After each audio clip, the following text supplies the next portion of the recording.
We had a very real conversation that went in unexpected and interesting directions. From his experiences with small-town racism to wrestling with anger and dealing with adversity. This was a truly helpful dialogue, and we hope you enjoy it. UPD Podcast starts now.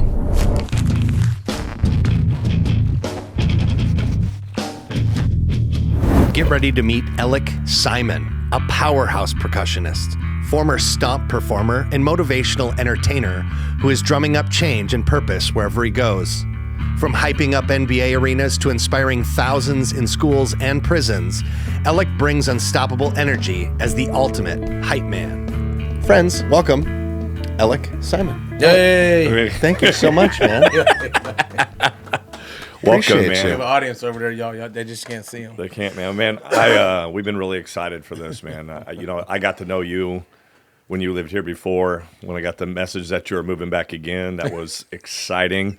Been watching you online for a while now too, man. Just God has gifted you and given you some great tools, man. So we're excited to just have this open conversation about your life today, about the things that you've gone through.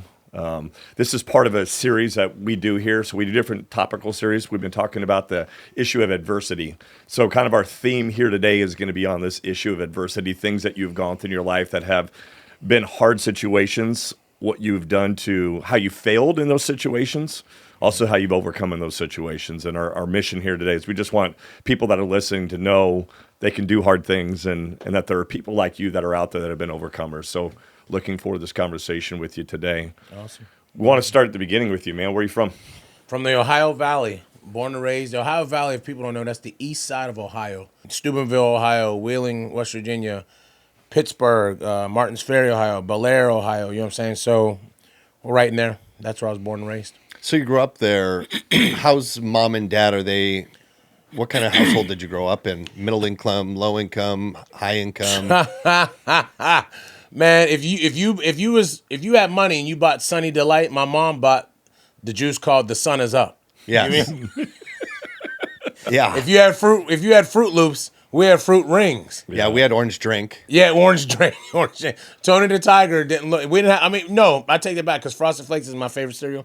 So yes, we have Frosted Flakes, but sometimes Tony didn't look like that tiger. He looked like a messed up dog with some stripes. That's it was right. called like the Flakes or Frosted. And it was always in a bag, not in a box. Always in a bag. I'm familiar. Not in a box. So, but had all the love. I come from a big family. Yeah. My mom is my biggest supporter. She's actually at the Essence Festival right now in New Orleans with one of her sisters. And, Shout out to mom. Yeah, so shout out to my mom, one of the hardest working women. She's out there with my cousin Leslie. What's mom's name? Vicky. Hey, Vicky. Yes, yeah. Thanks for letting us borrow your son.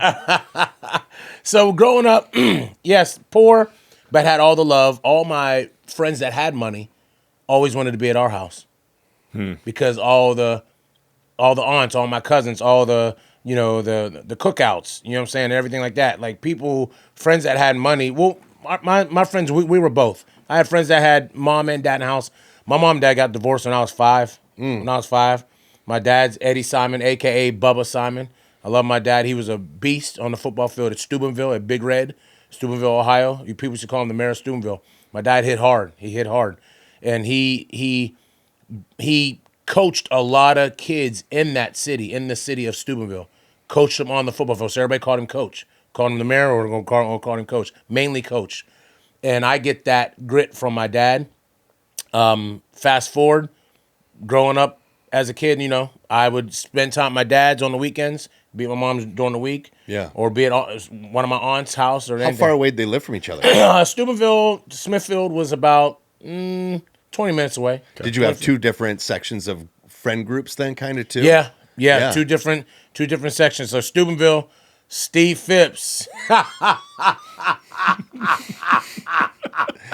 All right, we got to know why Steve Phipps draws such humor. Steve is like my brother. We grew up together. Our dads were best friends. My dad, he skated, roller skated. He was a fisherman, for real. My dad always walked around with overalls, big guy. Yeah. And but football was his thing. Fishing, you know what I'm saying? They did that. And all his guys, always drinking their beers and stuff like that. Do they do lake fishing or river fishing in Steubenville? Both, because because Ohio They're River. two different things. Yes, the two different things. The lake, and then they would do strip strip ponds and all that stuff like that. Like, Yeah. you know, walking in the water. Yeah. I grew up around all that stuff. Nice. So me and Steve, we grew up in that type stuff. So Steve Phipps was like one of my best friends from Steubenville, but there's so many more. I find like when you laugh about an old friend, that means y'all probably got into some stuff. Oh, we just laughed. We used to prank people, Okay. call people on the phone and prank them and act like we're somebody else. Is your refrigerator running? Yes. Come on. Man, that's back before we had cell phones, man. This is what you did. Man, you this is before just- Car Star 69. Oh my goodness! I call the whole people. the whole nine. But like, yeah, I had separate. I had people on my dad's side in Steubenville, and then people on my mom's side. And so, but everybody knew everybody because it was the Ohio Valley. So everybody knew each other because we all played sports against each other. Ohio was a really close, family-oriented type thing, but people still had their. So their it's distance. the old saying that it takes a village. Yes, Right? and that's exactly what it is. It takes a village to it, and that's how Ohio was. Like, if I was doing something crazy, I know my neighbor would whoop me and say, Vicky, I had to tear him up because he was over here doing this. Yeah. And they'd be okay with that. Look at that. See, that's a sign. You knocked the light down. What was that? It was a a light. light. Keep going. That's fine. Just leave Sorry, it. y'all. Listen, this is part of production. Where's my camera at, Fee? Hey, this is part of production. Y'all heard that. I mean, he might cut it, he might not. So we're going to go back. In 3, 2, 1, action. Just keep it going.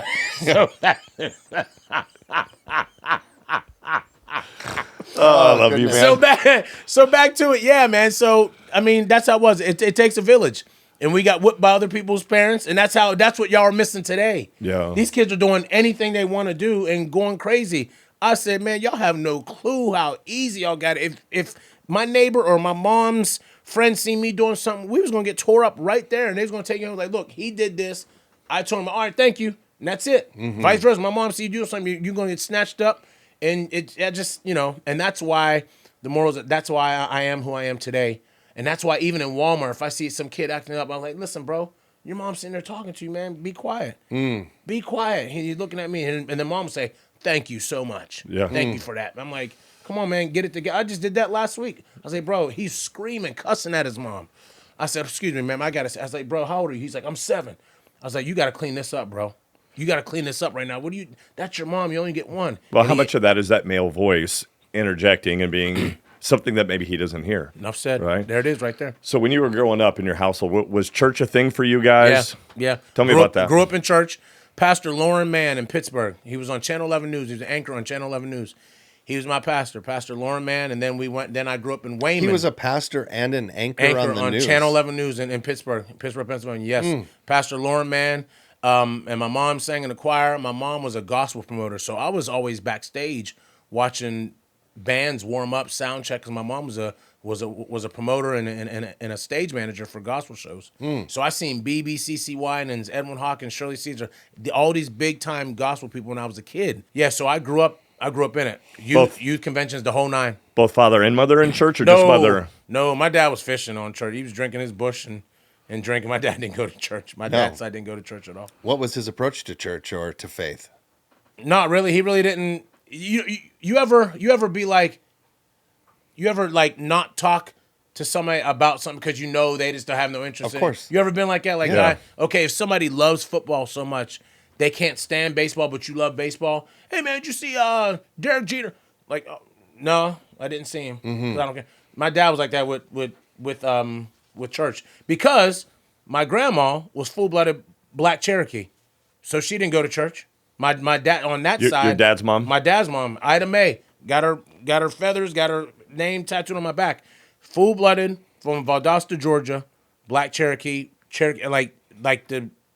You look at my grandma, you look like she's from a cowboy movie, the Cowboys and Indians movies, like from Bonanza or something. That's how my grandma was. And she just, she had her own spiritual thoughts. You know what I'm saying? You can't force it, but they knew I went to church though. But then when I got to my dad's, it was fishing, being out later. I really didn't, just running around in the streets, being out later, playing wiffle ball, playing this, going down to the center. And I was able to stay out a little bit later at my dad's. That makes sense? Yeah. Sure. Because every house was always packed. My dad and them had a cookout it felt like they had a cookout every day. Like people came over and ate every day. My mom's side, board games, you know what I'm saying? Like, food, same thing, watching movies, warm, Christmas, pajamas, you know what I'm saying? Family time. It's still like that today. Still today, as a grown man, our family is still close like that today. That's a good thing, man. What a blessing to have that. Yeah. Still today. Look, there's a lot of us. There's a lot of them. We're still close today. So in your dad's side, with mom having this native, can we say that, maybe spiritual understanding, did he carry any of that with him? Or did he express any of it? No. My dad was hard-nosed. Like, boy, he used to say, quit being a cucka. What do you think that meant? Quit being a punk. Yeah. Like, toughen up. Like, you get to, if I got a cut and I started crying when I was a kid, like that, he's like, boy, put some dirt on it. Mm-hmm. Dad, he always had his hat to the back, always had like a fisherman's hat on, like the hats with the strings. Yeah. He always had that, or he always had a ball cap that just turned to the back like that. Always wore his hat like this, and always just was like, "No, suck that up. Go put some dirt on it." Did either parent ever get remarried? My mom did. Okay.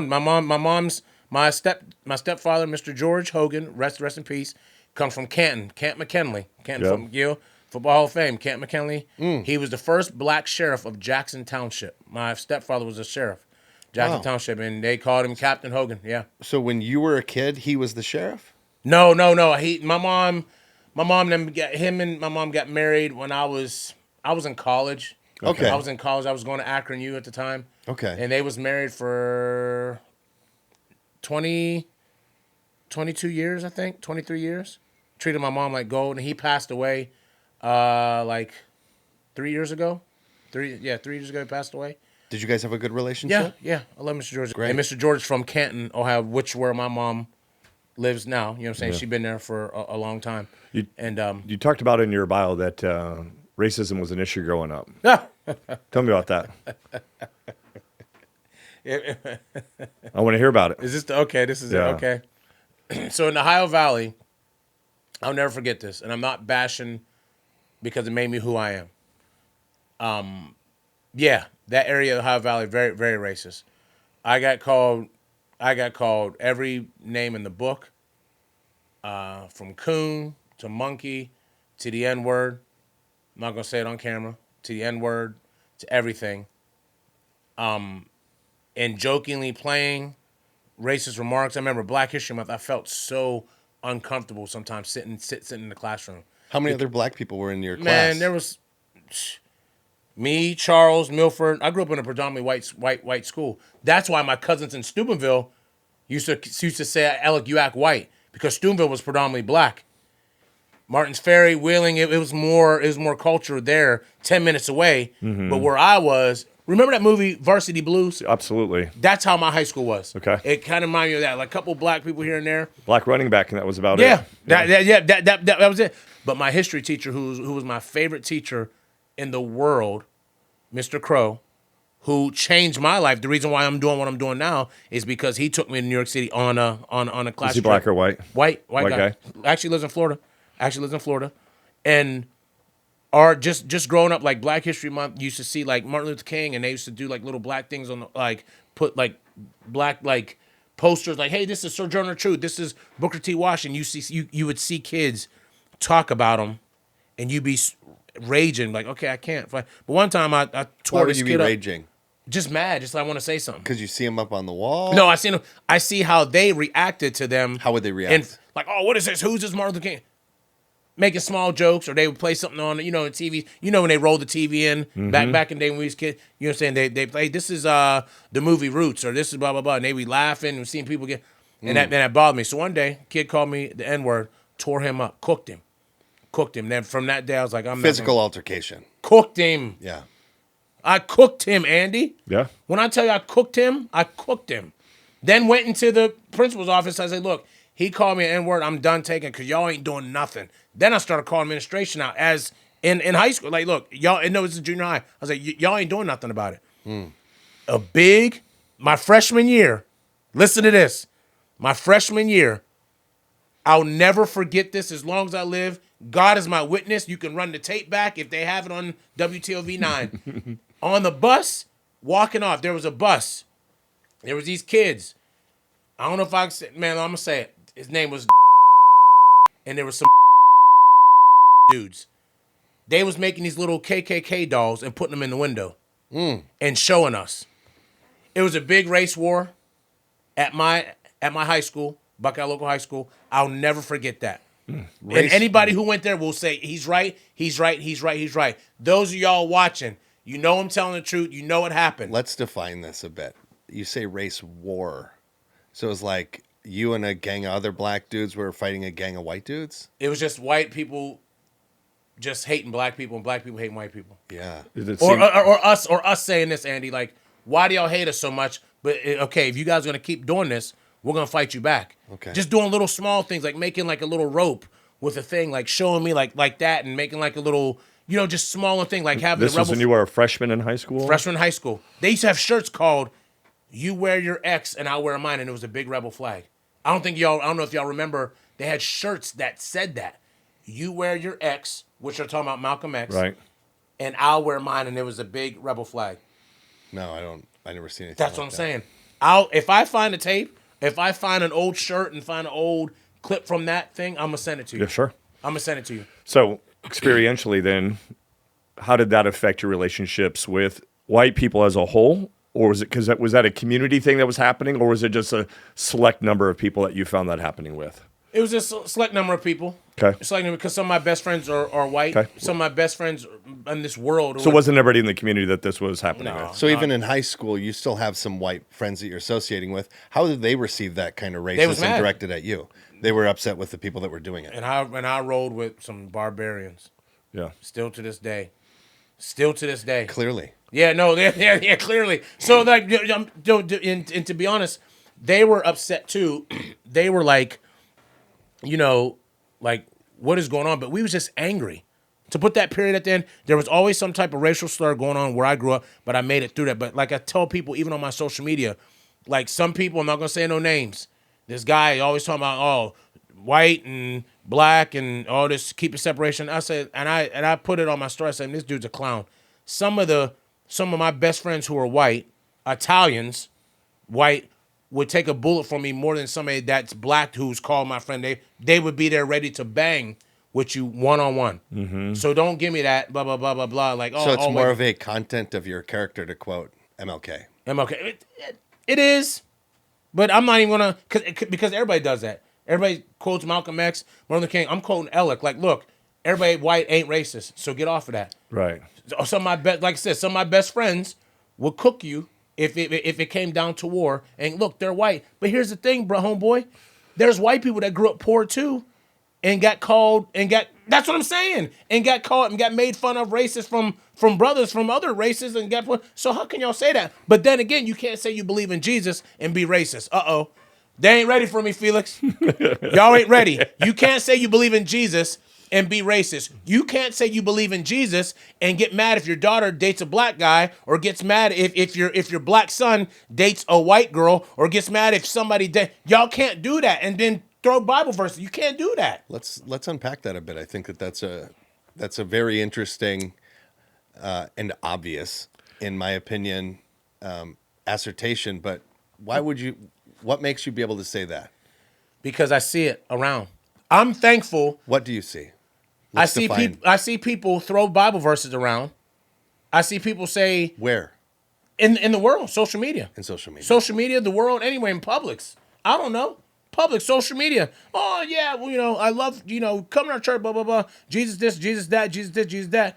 If your daughter brought home a black man, would you be happy about that? Well, if you're thinking about it, you ain't no follower of Jesus. Get out of here with that. Go on somewhere.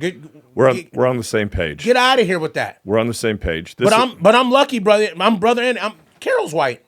My other two kids are half black. My grandkids are black. I'm with you. We're on the same page on that.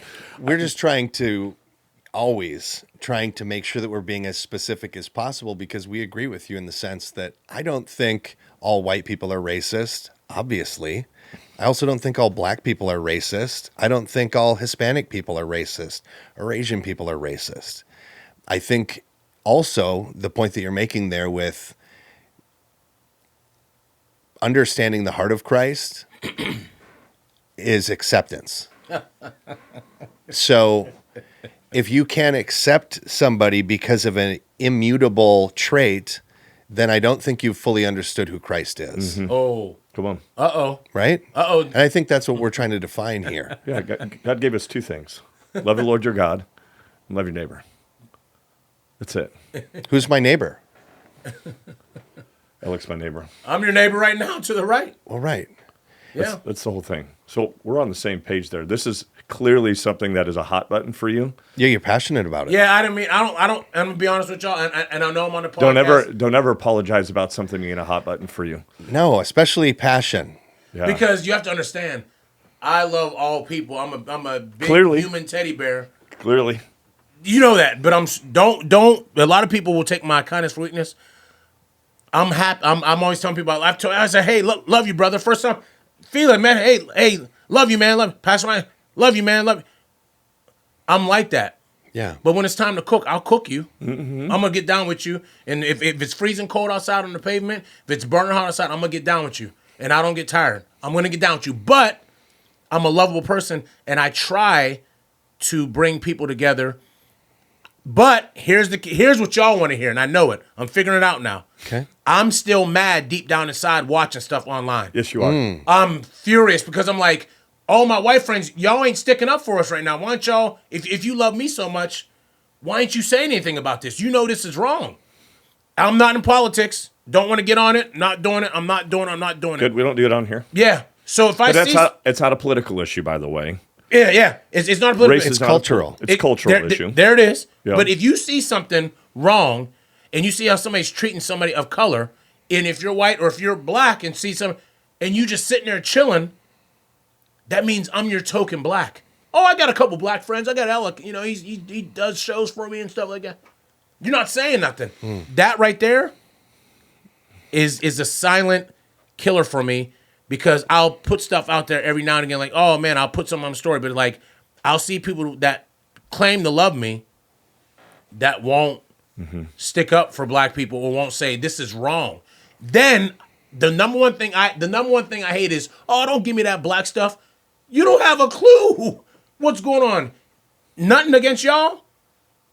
Nothing against y'all.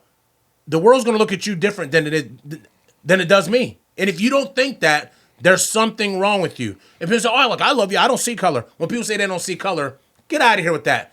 I can walk somewhere and be somewhere in a fully beautiful neighborhood and be the only brother up in there. Hey, what's going on? Can I help you? No. Y'all can walk there and be like, same thing. But if y'all come to a black neighborhood, they ain't gonna say, hey, what are you guys doing here? It's I mean, some people might, because there's racism on both sides. There is. But like you said, there's a touch. I try to keep it quiet because I don't like a messy life. I don't like messiness. I just stay in my time. If it has nothing to do with me, I walk away. But sooner or later, it's boiling up, because I just want to tell some people, like, look, you don't think this is wrong? You ain't saying nothing about what's going on in the world. It's not your job to say anything. I'm just saying, if you see people that just sit back, you quote Martin Luther King. Martin Luther King said the worst person in the world is when they know something's wrong and they don't speak up on it or something like that, and they just sit back. That's the most dangerous person. Like, you know something's wrong and you ain't saying nothing about it. Come on, man. Come on, bro. Let me ask you this. How frequently in your day-to-day activities, you're going to the grocery store, you're going to the gas station, you're going to Marshall's, whatever, wherever you're going. I go to Ross, man. Come on. Ross, bro. okay. I'm joking. I go to Marshall's. Okay. I go to, Andy, what's up, man? I'm back. what's the closest one? Then I'll There's a million meet you of there. My thought is this: like, how frequently when you're in those places do you experience outward racism? Somebody comes up and says something that's Not really. Not a lot. Because we're all in there shopping at Ross or Marshall's or at the mall. We're up there shopping, but somebody deep down inside, if how can I put this? No, you don't feel it there. But if you're walking, if a lady of a different race, a white lady, Caucasian lady, is walking with her kid, and we both park at the same time at Marshall's or Ross, and I lock my car, and she locks hers, and for some reason we start walking side by side, she's gonna, which she should, because you don't know that I'm a big teddy bear. That's what we don't get. Black people, sometimes it's not about race, y'all. They're just protecting their child like they should be. Yeah. They might grab them, and I might have a chip on my shoulder that day, say, "Oh, she think I'm gonna grab her kid, or she thinks I'm gonna like mess with them." But then now watch this. Me being who I am, I say, "How you doing, man? What's up, little man? How you doing? I see them shoes." It opens up. Defuse them. It opens up. Like, all right, hey, we about here. Then I walk slow on purpose and act like I'm on my phone. It's like, man, did I? I'm talking to nobody. It's like, man, did I? Do you think we'll ever live in a world where there not be hate? Yes. Yeah. Come on. We're never going to live in a world there's not going to be even hate. So we as men, we as followers of Christ, we still have an option of how we live. And I'm not saying that we are silent by any means, but Pastor Mike says it like us all the time, that humility is power restrained. Mm-hmm.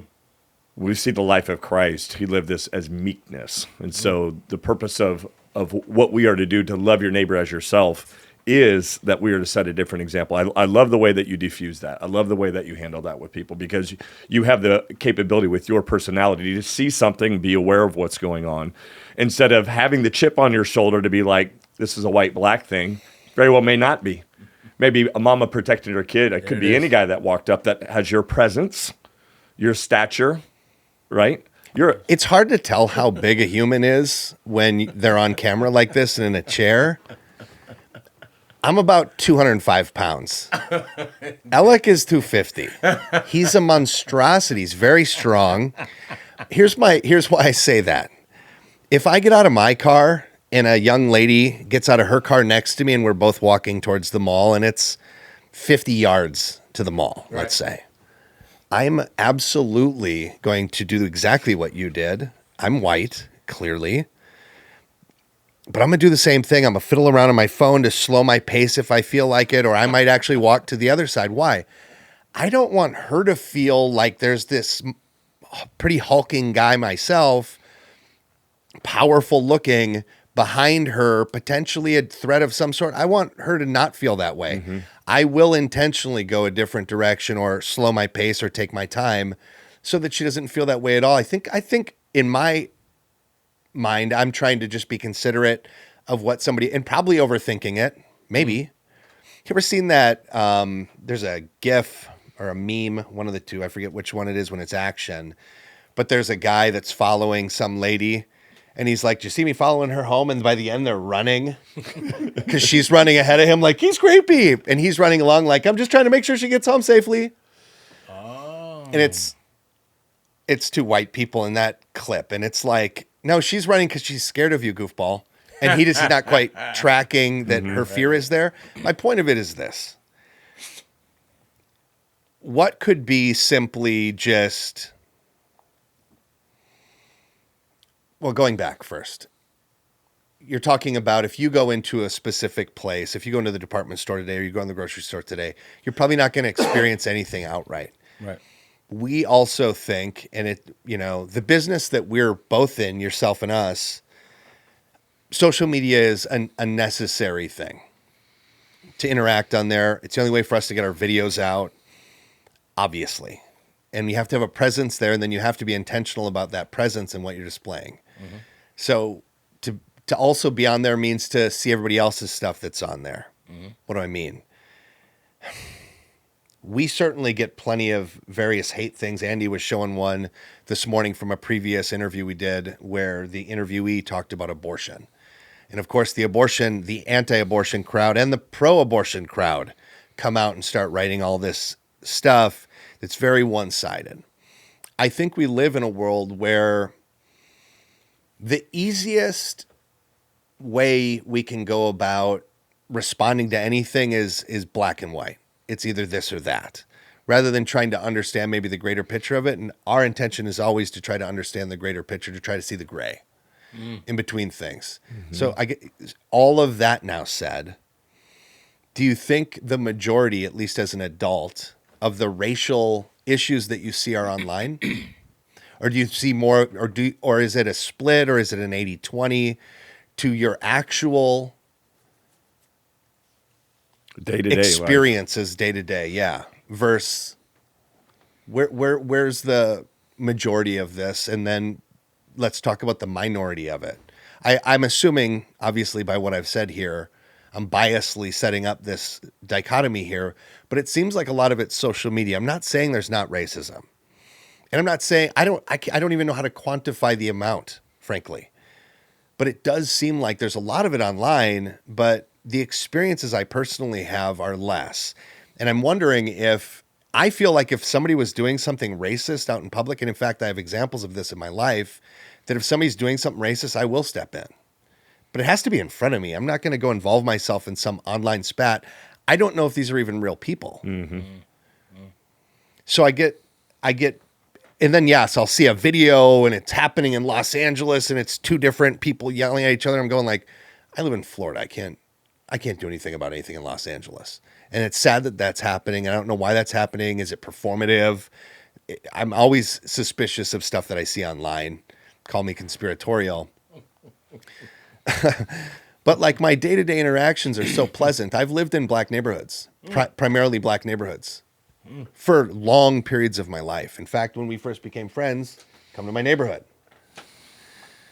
I got along with everybody. Great. There were some scumbags that lived there, clearly, but there's scumbags that live in every neighborhood. Mm-hmm. There's scumbags that live out in I live out in the middle of the country, and down the road's a group of people live in a trailer. I think they're probably meth addicts.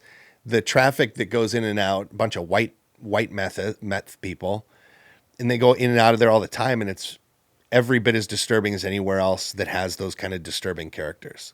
So now I've kind of set this maybe parameter here. I don't want to say it as that, but maybe that. How do you consume that? What do you think of that dialogue there?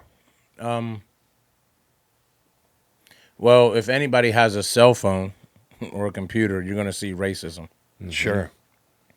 I agree. If anybody's a punk, if anybody's weak, you're going to talk stuff on a phone and a keyboard. Mm-hmm.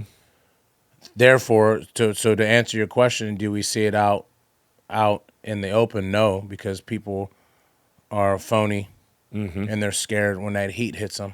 Mm-hmm. Let's say what they call them, keyboard warriors. Mm-hmm. And we don't know if they're bots. We don't know if they're real people, because people make pages just to get under people's skin, just to show hate. Trolls completely. Yeah. And I don't get involved, and that's you. Like I said that earlier.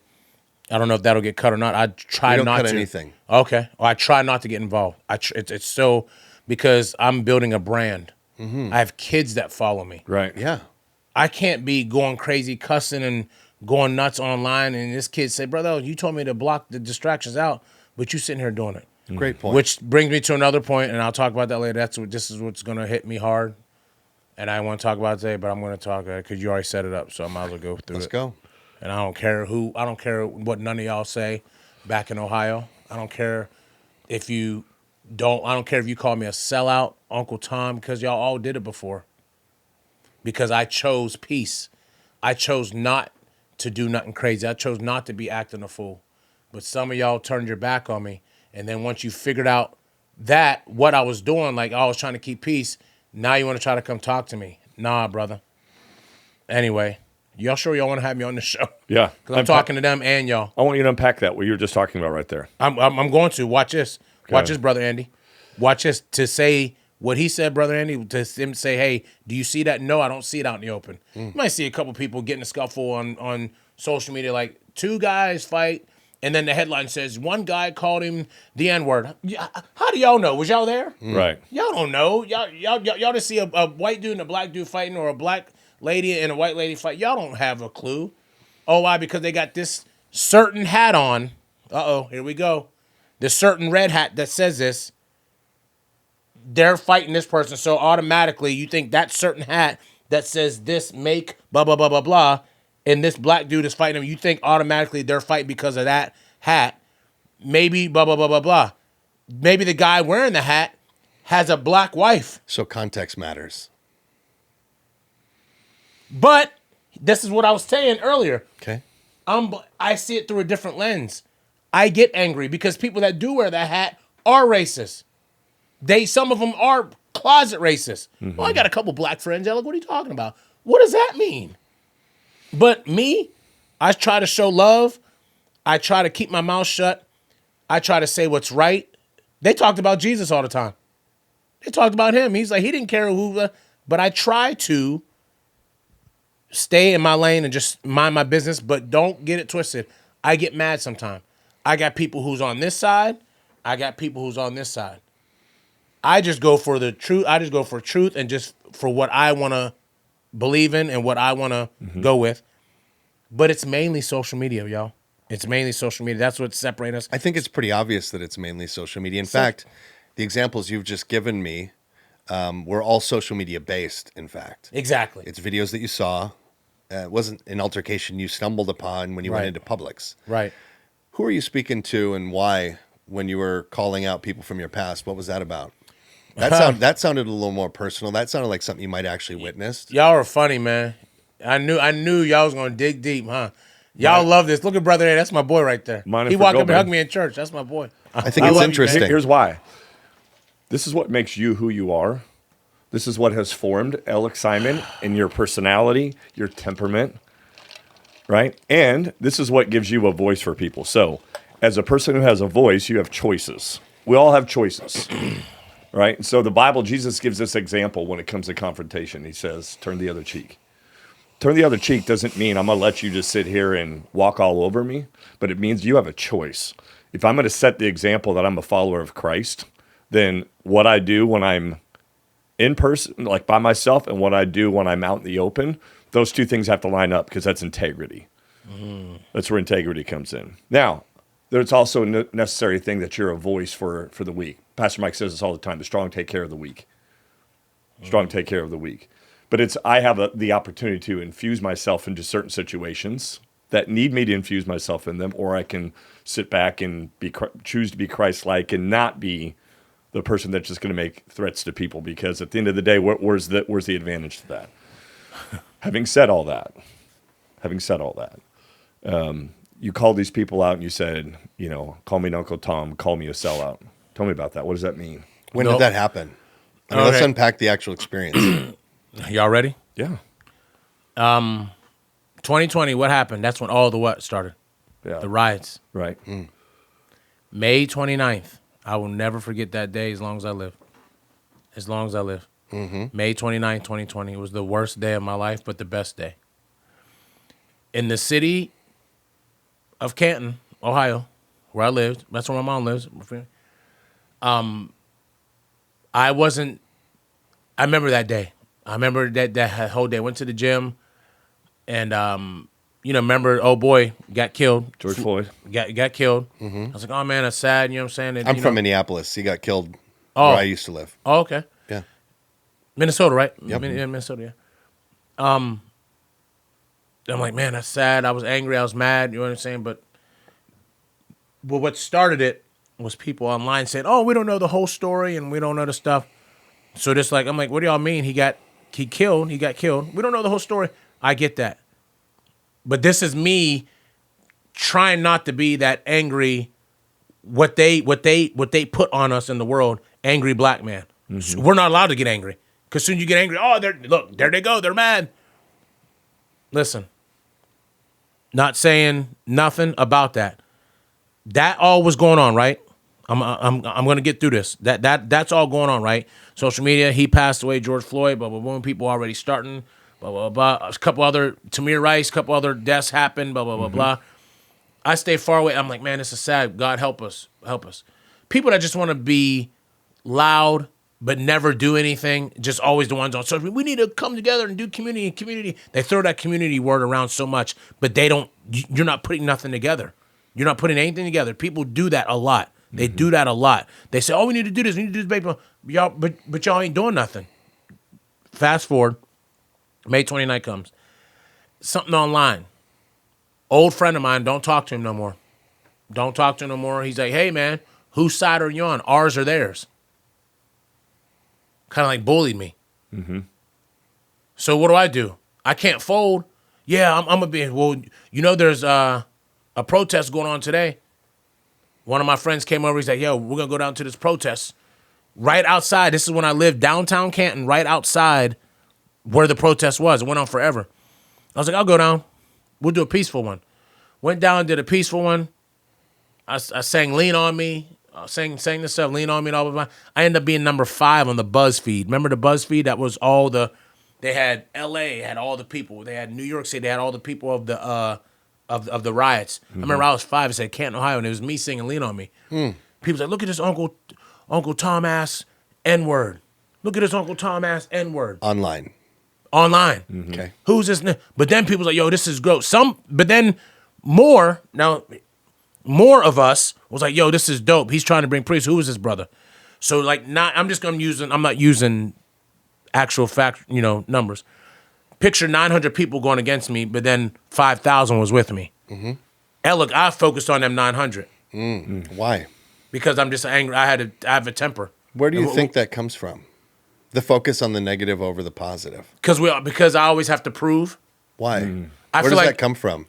This Has is it just always me. been that way? What's that? Has it always been that way? No, it ain't always been that way. Just like me, listen, y'all, and everybody, whoever watches this, like, I don't feel like I said earlier, I think black people, we have to prove ourselves sometime. We have to prove that we're good enough. We have to prove that, hey, we belong in a room. We have to prove, hey, we're not going to do nothing to you. We can prove, hey, we're smart too. We have to prove that, hey, we all don't think alike. We have to prove like, hey, I don't hate white people. I don't blah blah blah. I don't think that's a white black thing, by the way. I have to What do you mean? That I have to prove myself. Yes. No. Yes. Yeah, you're right. No, you're right. You're right on that. That's not a white black thing. But for me, from my standpoint, like I said, and I don't want to get off the subject, but from my standpoint, the reason why I focused on that 900 people, which was my people, and then. So the 900 were black people. You're talking black here. Yeah, I'm just 900 black people are against you. 5,000 black people are for you. Okay. Yes, I'm just telling you like how I see it. But then you have these sprinkled Caucasian people that want to be accepted by the black community so much, they started being like, yeah, man, you're supposed to be on their side. Like, what are you doing? You're talking about singing peace and talking about love and not tearing up the city. Who are you? You're just trying to get your black card. Shut up. And I know who you are too. I know who you are, but I never did it though. I never even approached it.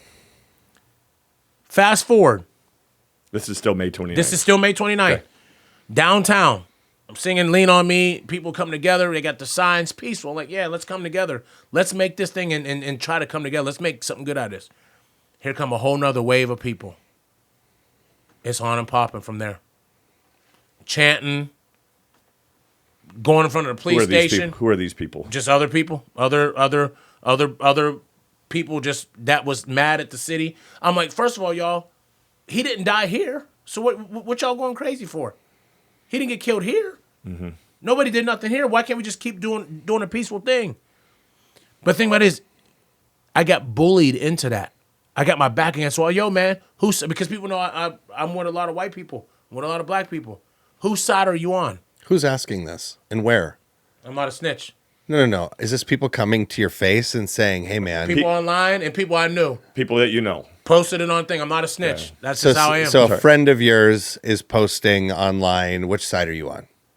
Like somebody that I knew. He's not a friend. That's fine. Somebody that I knew. He backed me against the wall and said, "Whose side are you on?" And this person was a person whose opinion mattered to you? It's just like it was out in the open, but then people knew that I'm not an activist. People knew I had pull in the city because I did school shows. I did shows. I did the Cleveland Cavaliers. And I was always doing like community drum circles to bring people together. So you have a platform, you have a voice. So people was always tagging me, hey, Elec, what are you going to do about this? Elec, you need to go down and speak. Elec, I'm like, slow down. What's going on? I know the brother passed away. So it was almost like I had to put my shoes on and go outside and start doing something. Does that make sense? Thank you, God, for letting me say that right. Right. It's like I had to put my shoes on and got forced to go down there and do something. I was about peace and just chill. The other side was about, no, blah, blah, blah. But somebody from the other side who was kind of leading that thing, me and him came to face, said, hey, man, he's like, What was the other thing that you're referring to then? They wanted to. More violence. It's not violence. They just. Destruction. Yeah. Oh, destruction. Okay. They was making some noise. They didn't care. He said, look, we're tired of this, blah, blah, blah, blah. A lot of it was whatever. And you knew this person also? I didn't know him. I mean, I kind of knew him. But he said, yo, Elec, I respect you. I love what you do in the community. I love your music, man, but I can't agree with you on this one. Was this an individual of the community? This is an individual of the kind of of the community. Yeah, he was. Okay. But he was like leading that angry charge, like, you know, like, no, bro, you blah blah blah blah. But he said, Elec, I like what you're doing, but he's like, no, we need to do something else.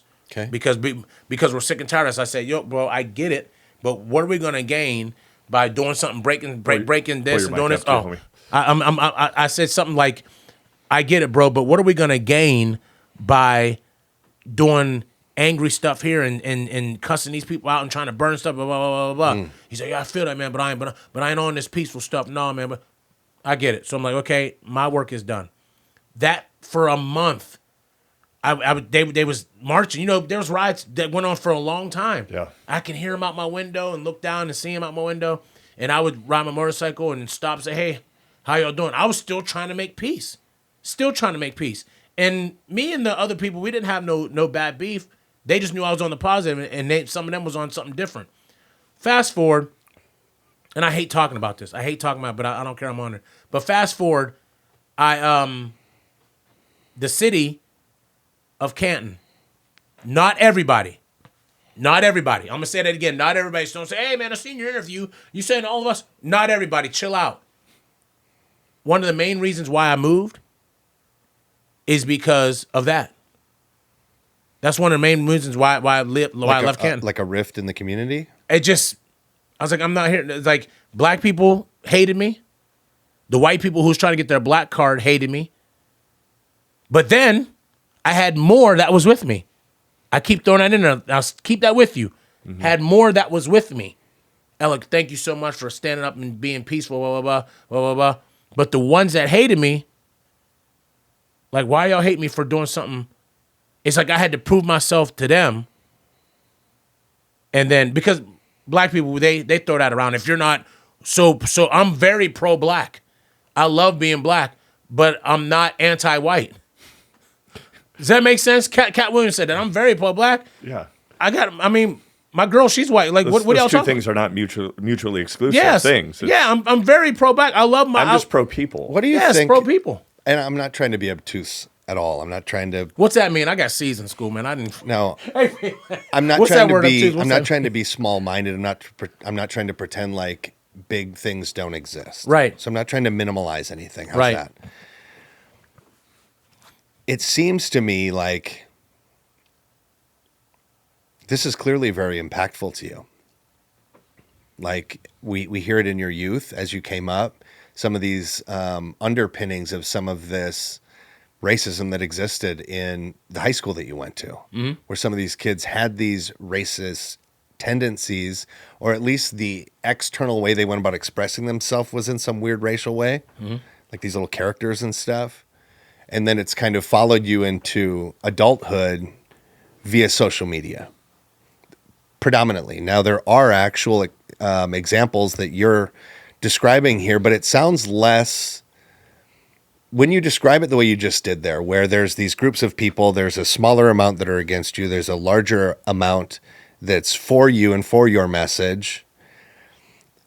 I would like to extrapolate that out further and suggest that the greater populace of people in our country, 365 million people, give or take, I would argue that the same thing applies, that there is consistently a smaller portion of people that either believe in or prescribe to any of these issues of race dynamics, and you better be for us or you're against us, these black and white things. And I would actually argue that the greater amount of people don't have those tendencies. And maybe I'm wrong. What do you think about that? What do you mean? What do you mean the great amount of people? You saying majority of people don't have the tendencies of A majority of people aren't racist people. We see these pockets. Yes. Right. Yes. So if your community is Canton, Ohio, and so your experience of things is Canton, Ohio, we can't extrapolate and say that's the experience everybody's having nationwide. Right. So it's Right. a pocket And it might not. difference. It sounds like in your recitation there that it's not even just in the greater extremities of our society. It's like in Canton, Ohio, the majority of people probably aren't racist. No, that's the football. We invented. That's the football state. We invented. How interesting is that? Crazy, right? So, what is happening is my question now. What is happening that, for you personally, because we're here to speak to you, Elec, in your experience, why do you think your heart is so stirred by this? And why is it stirred towards, the validating the minority over the majority? Okay, so let me go back and clear something up. Yeah.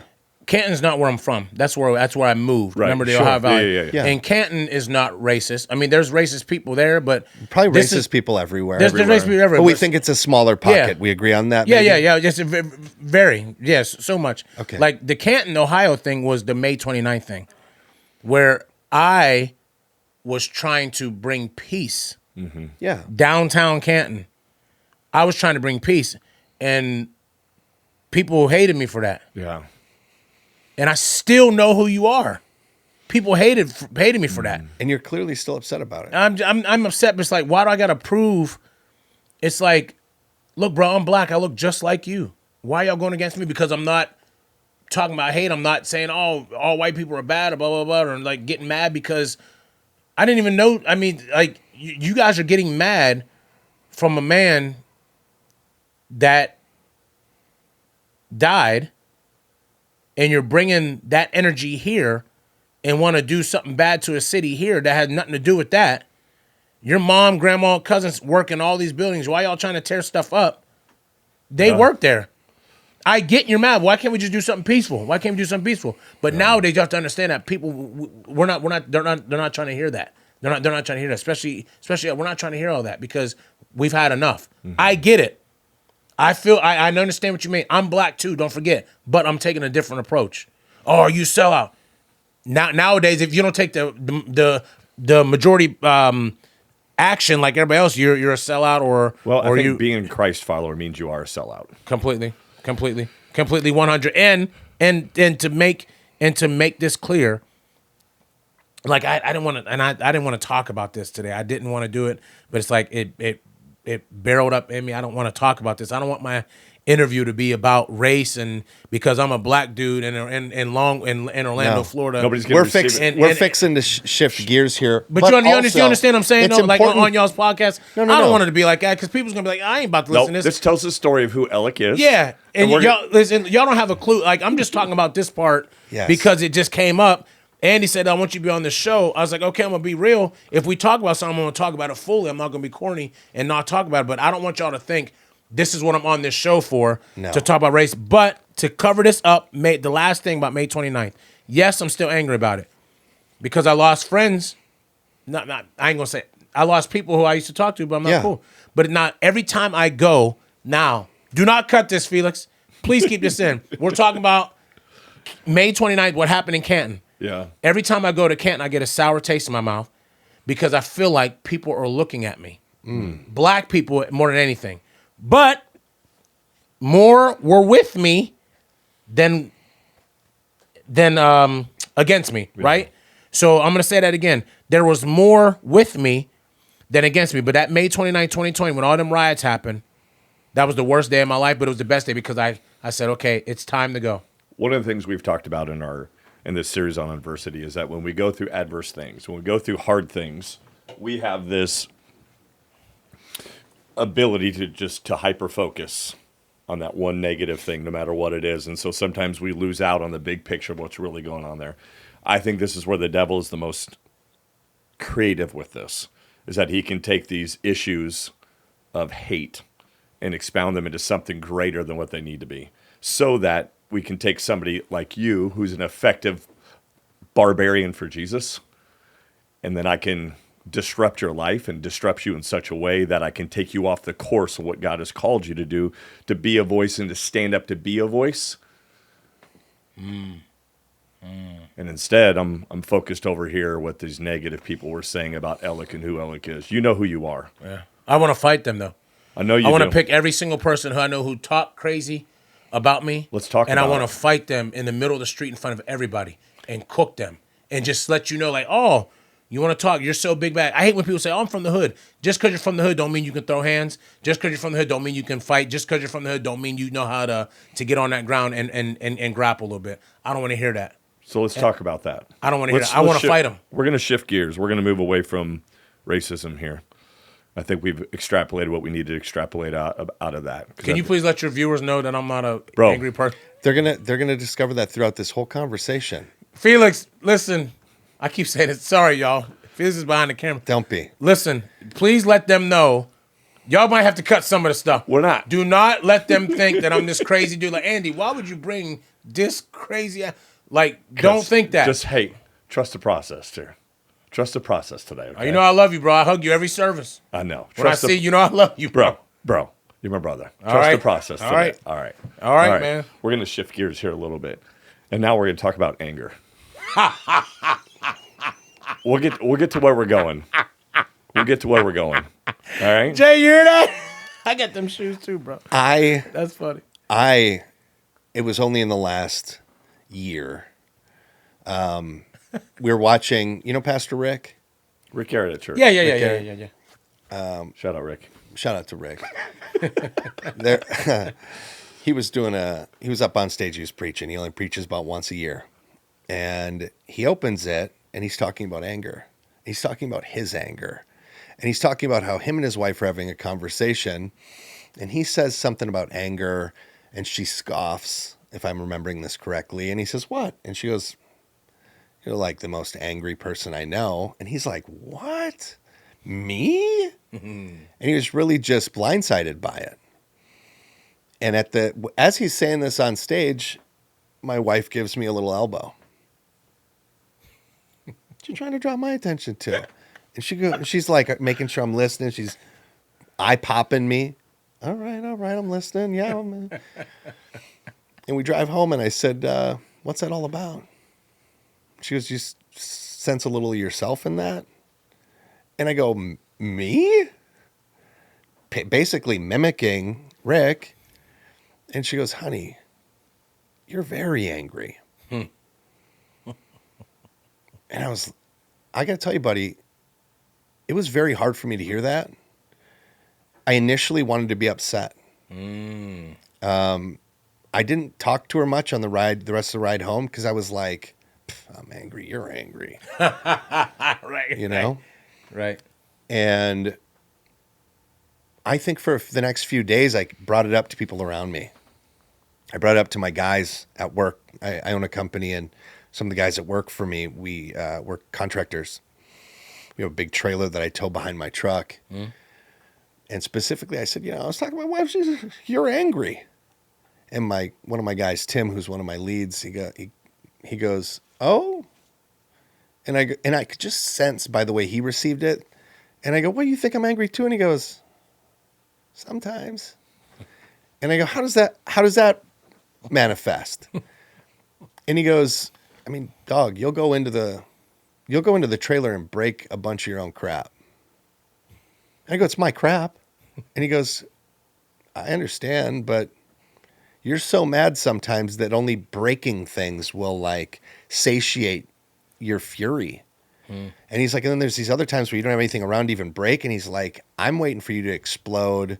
And he goes, it looks unhealthy. I was like, dang. And there was truth in that. There was truth in what my wife said too. So for the last year and a half, I was prayerful. Like I submitted myself to Christ and said, God, I am angry. In whatever ways I'm angry that I'm not even seeing right now, God, I need you. I need you to come in and like help me with this. I don't want to be that guy. And it really God started revealing in my heart some of these ways that the anger was hurting my body internally. Some of these neck pains that I'd have, or these back pains, or just this overall tightness in my body was because I was always on edge. It was like my garbage can was so full all the time that any little thing could set me off. And in the last year, God has like relieved a lot of that. It's been work on my behalf too, to assess situations when they're frustrating. And it sucked right away getting started to do that. But it'd be like, I'd feel myself getting angry, and usually I'll just grind my way through something. And I have given this visual analogy to Andy before, but it's like having both my hands inside of a box and trying to screw and unscrew a bolt. And I can't see it, and it's an internal thing. And instead of just taking a step away and looking back in there to see if I'm getting anywhere with this thing, I just keep grinding at it. And that's my anger inside. And it'll just keep building. And what I've intentionally done is stepped away and looked at it. Why am I upset right now? What's the outcome of this upsetness? Where is it stemming from? Did it start right now in this moment? Or have I had it for days or weeks or months? What's going on here? I say all that to say this. My anger's improved a ton. It's so different. I think through the revelation God gave me after submission. So again, submission first, revelation of how this is manifesting and being able to now see and assess those. Andy was talking about this myopic vision. I'm only on one thing at all the time. God has given me a wider lens to see life through, and it's on time. It's how will this what will happen now if I'm angry?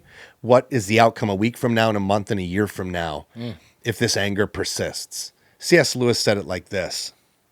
If I'm not working on my anger here and I'm an eternal being and my anger is ever increasing, then in eternity, how large will my anger be, and will God be able to be around me in that kind of anger?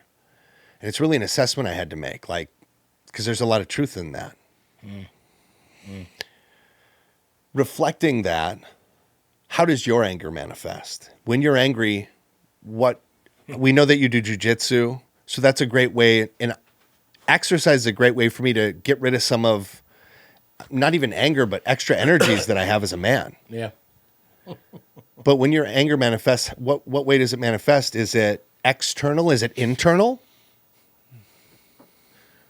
Carol said this the other day. She said, babe, you'll get so mad over the smallest things. And the biggest things I don't get mad. Like if I miss my exit, Gosh. I'm like, oh man. And it'll ruin my whole day. Yes. She'll be like, oh, she does that in church all the time. Pastor Mike.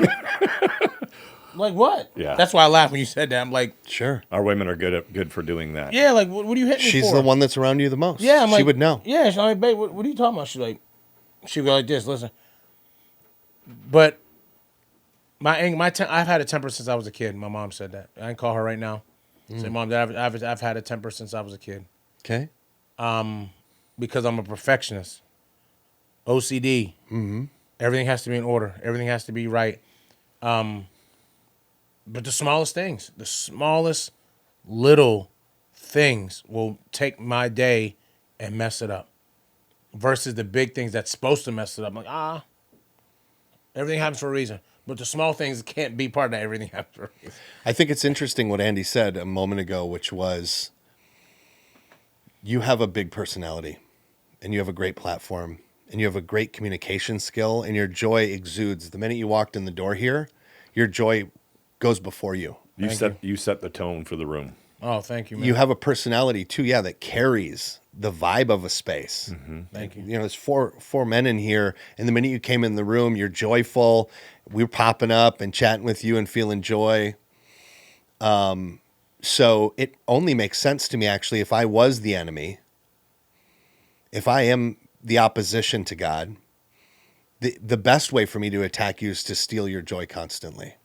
And the best way to steal your joy is to make you angry at the smallest stuff. Why would I even care about the big stuff? We'll get to that. But if I can keep you constantly festered in these small things, a little thing, then I can keep you from spilling over the joy and affecting so many people around you. I think that's so interesting. You're totally right on that. Yeah, and you know what, Jay, and thank you for saying that, because if I'm on stage emceeing a show, like I MC for Lewis House, Some of the Greatness. I'm his event MC. Shout out.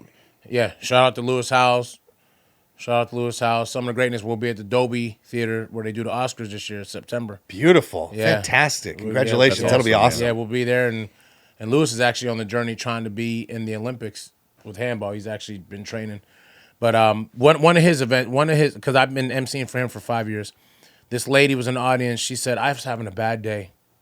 She said, but I come to his events every year. She said, every time you step on a stage, it's like I forget about everything. She said, you're like a big ball of energy, teddy bear. Even, she said, and Alec, she said, I watch your social media. I see them subliminal messages that you being angry and stuff. She said, you can't hide that from me. You having them down days. I do. I'll just vanish for a while.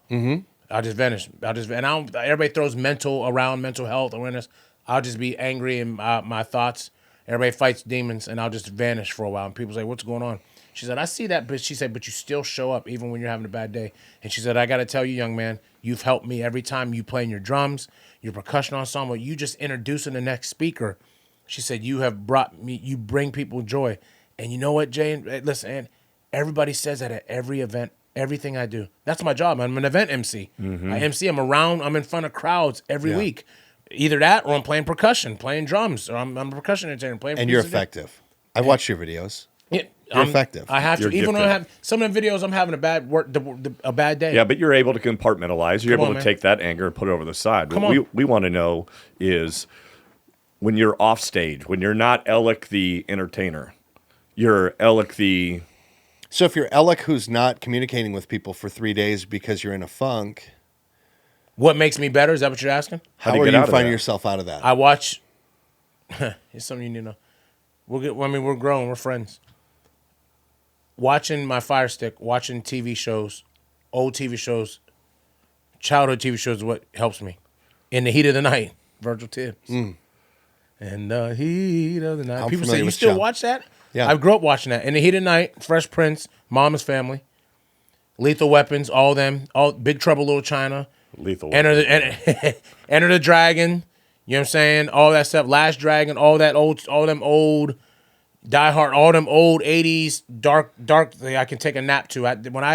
Every day I watch that stuff. I don't watch new things. I watch new things. Watch Ozark. I keep watching that over and over. That's one of my favorite shows. Oh, I can't watch that show. There's I too love much lying. It drives me. My wife knows. It's so good. I get too anxious. Jason Bateman's amazing. Oh, he's the best, man. He's so funny too. Ozark, Snowfall. So anyway, that is what calms me down. But I'm a gym rat. I go to the gym. I go to Genesis. I go to LA Fitness, Esport. I go to Planet Fitness. I go to Amped. I go to all these gyms because they all have their own purpose. Shout out for to me. Gracie Jiu-Jitsu too. Yeah, Gracie Seminole, Gracie Baja, Seminole here in Longwood. That is my sanctuary as well. Rolling Jiu-Jitsu, that's my sanctuary. But when I'm not doing none of that, anger is just, it's always been my mom. Was your dad angry? Yeah. My dad was angry. How would his anger manifest? Just mad like you. Verbal or physical? It was both. My dad used to cuss my mom out a lot. I used to hear that. One time I seen him, just, grab her by the arm one time when I was a kid. I'll never forget that. I remember that. But he used to cuss at her. But I love my dad. Some people would turn I think their you back. can love somebody that has this issue. Yeah. I don't think those are mutually exclusive. I think that it's interesting.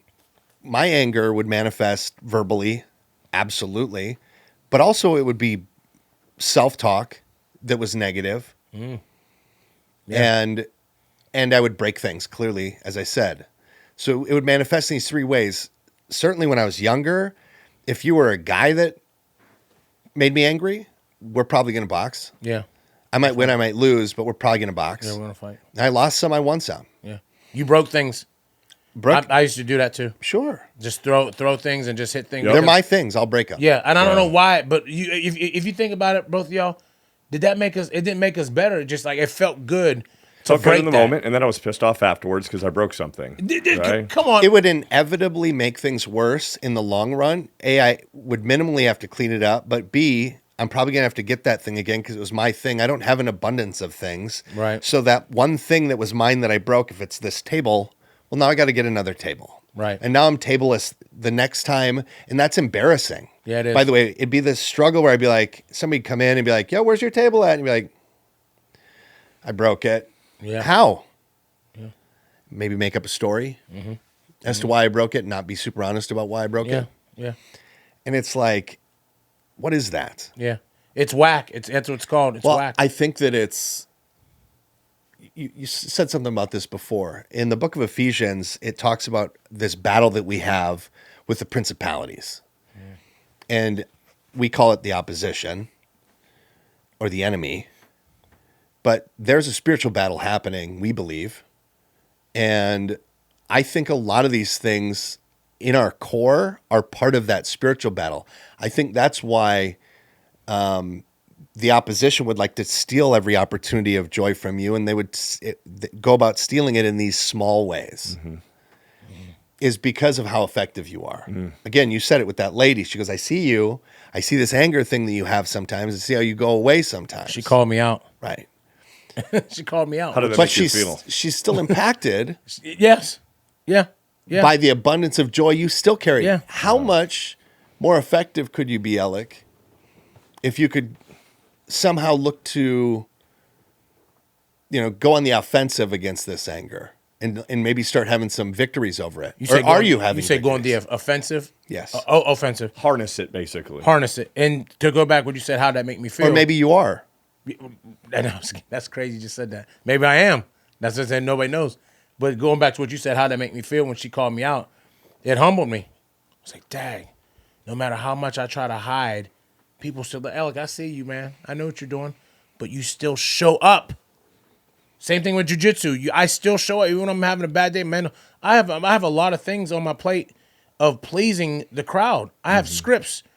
I have to learn this. I have to travel. I'm on the plane a lot. You know what I'm saying? I just want to be home watching in the heat of the night, Big Trouble in Little China, eating my snacks, chilling, going to the gym, being my own thing, go to church, see Pastor Mike, hug him, hug Andy, go back home, jump on my motorcycle, go to Disney, go to Universal. I like to do that, and then, but attacking it, like you said, say if I'm saying it right, offensive, how do you say that? Yeah, be on the offensive. Be on the offensive. A lot of people will say that. Because a lot of these things that you've described to me are reactionary. It sounds like what? something What do you happens and then you react. Yes. Something happens and you react. Something happens and you react. When I'm reacting all the time, I'll generally find myself reacting poorly unless I'm ready for that thing or I'm armored up for that thing, let's say, to use that Ephesians language.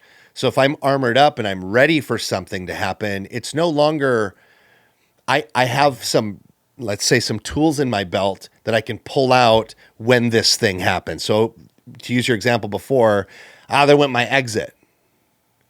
Well, if I'm planning my ride, am I upset because I'm late already?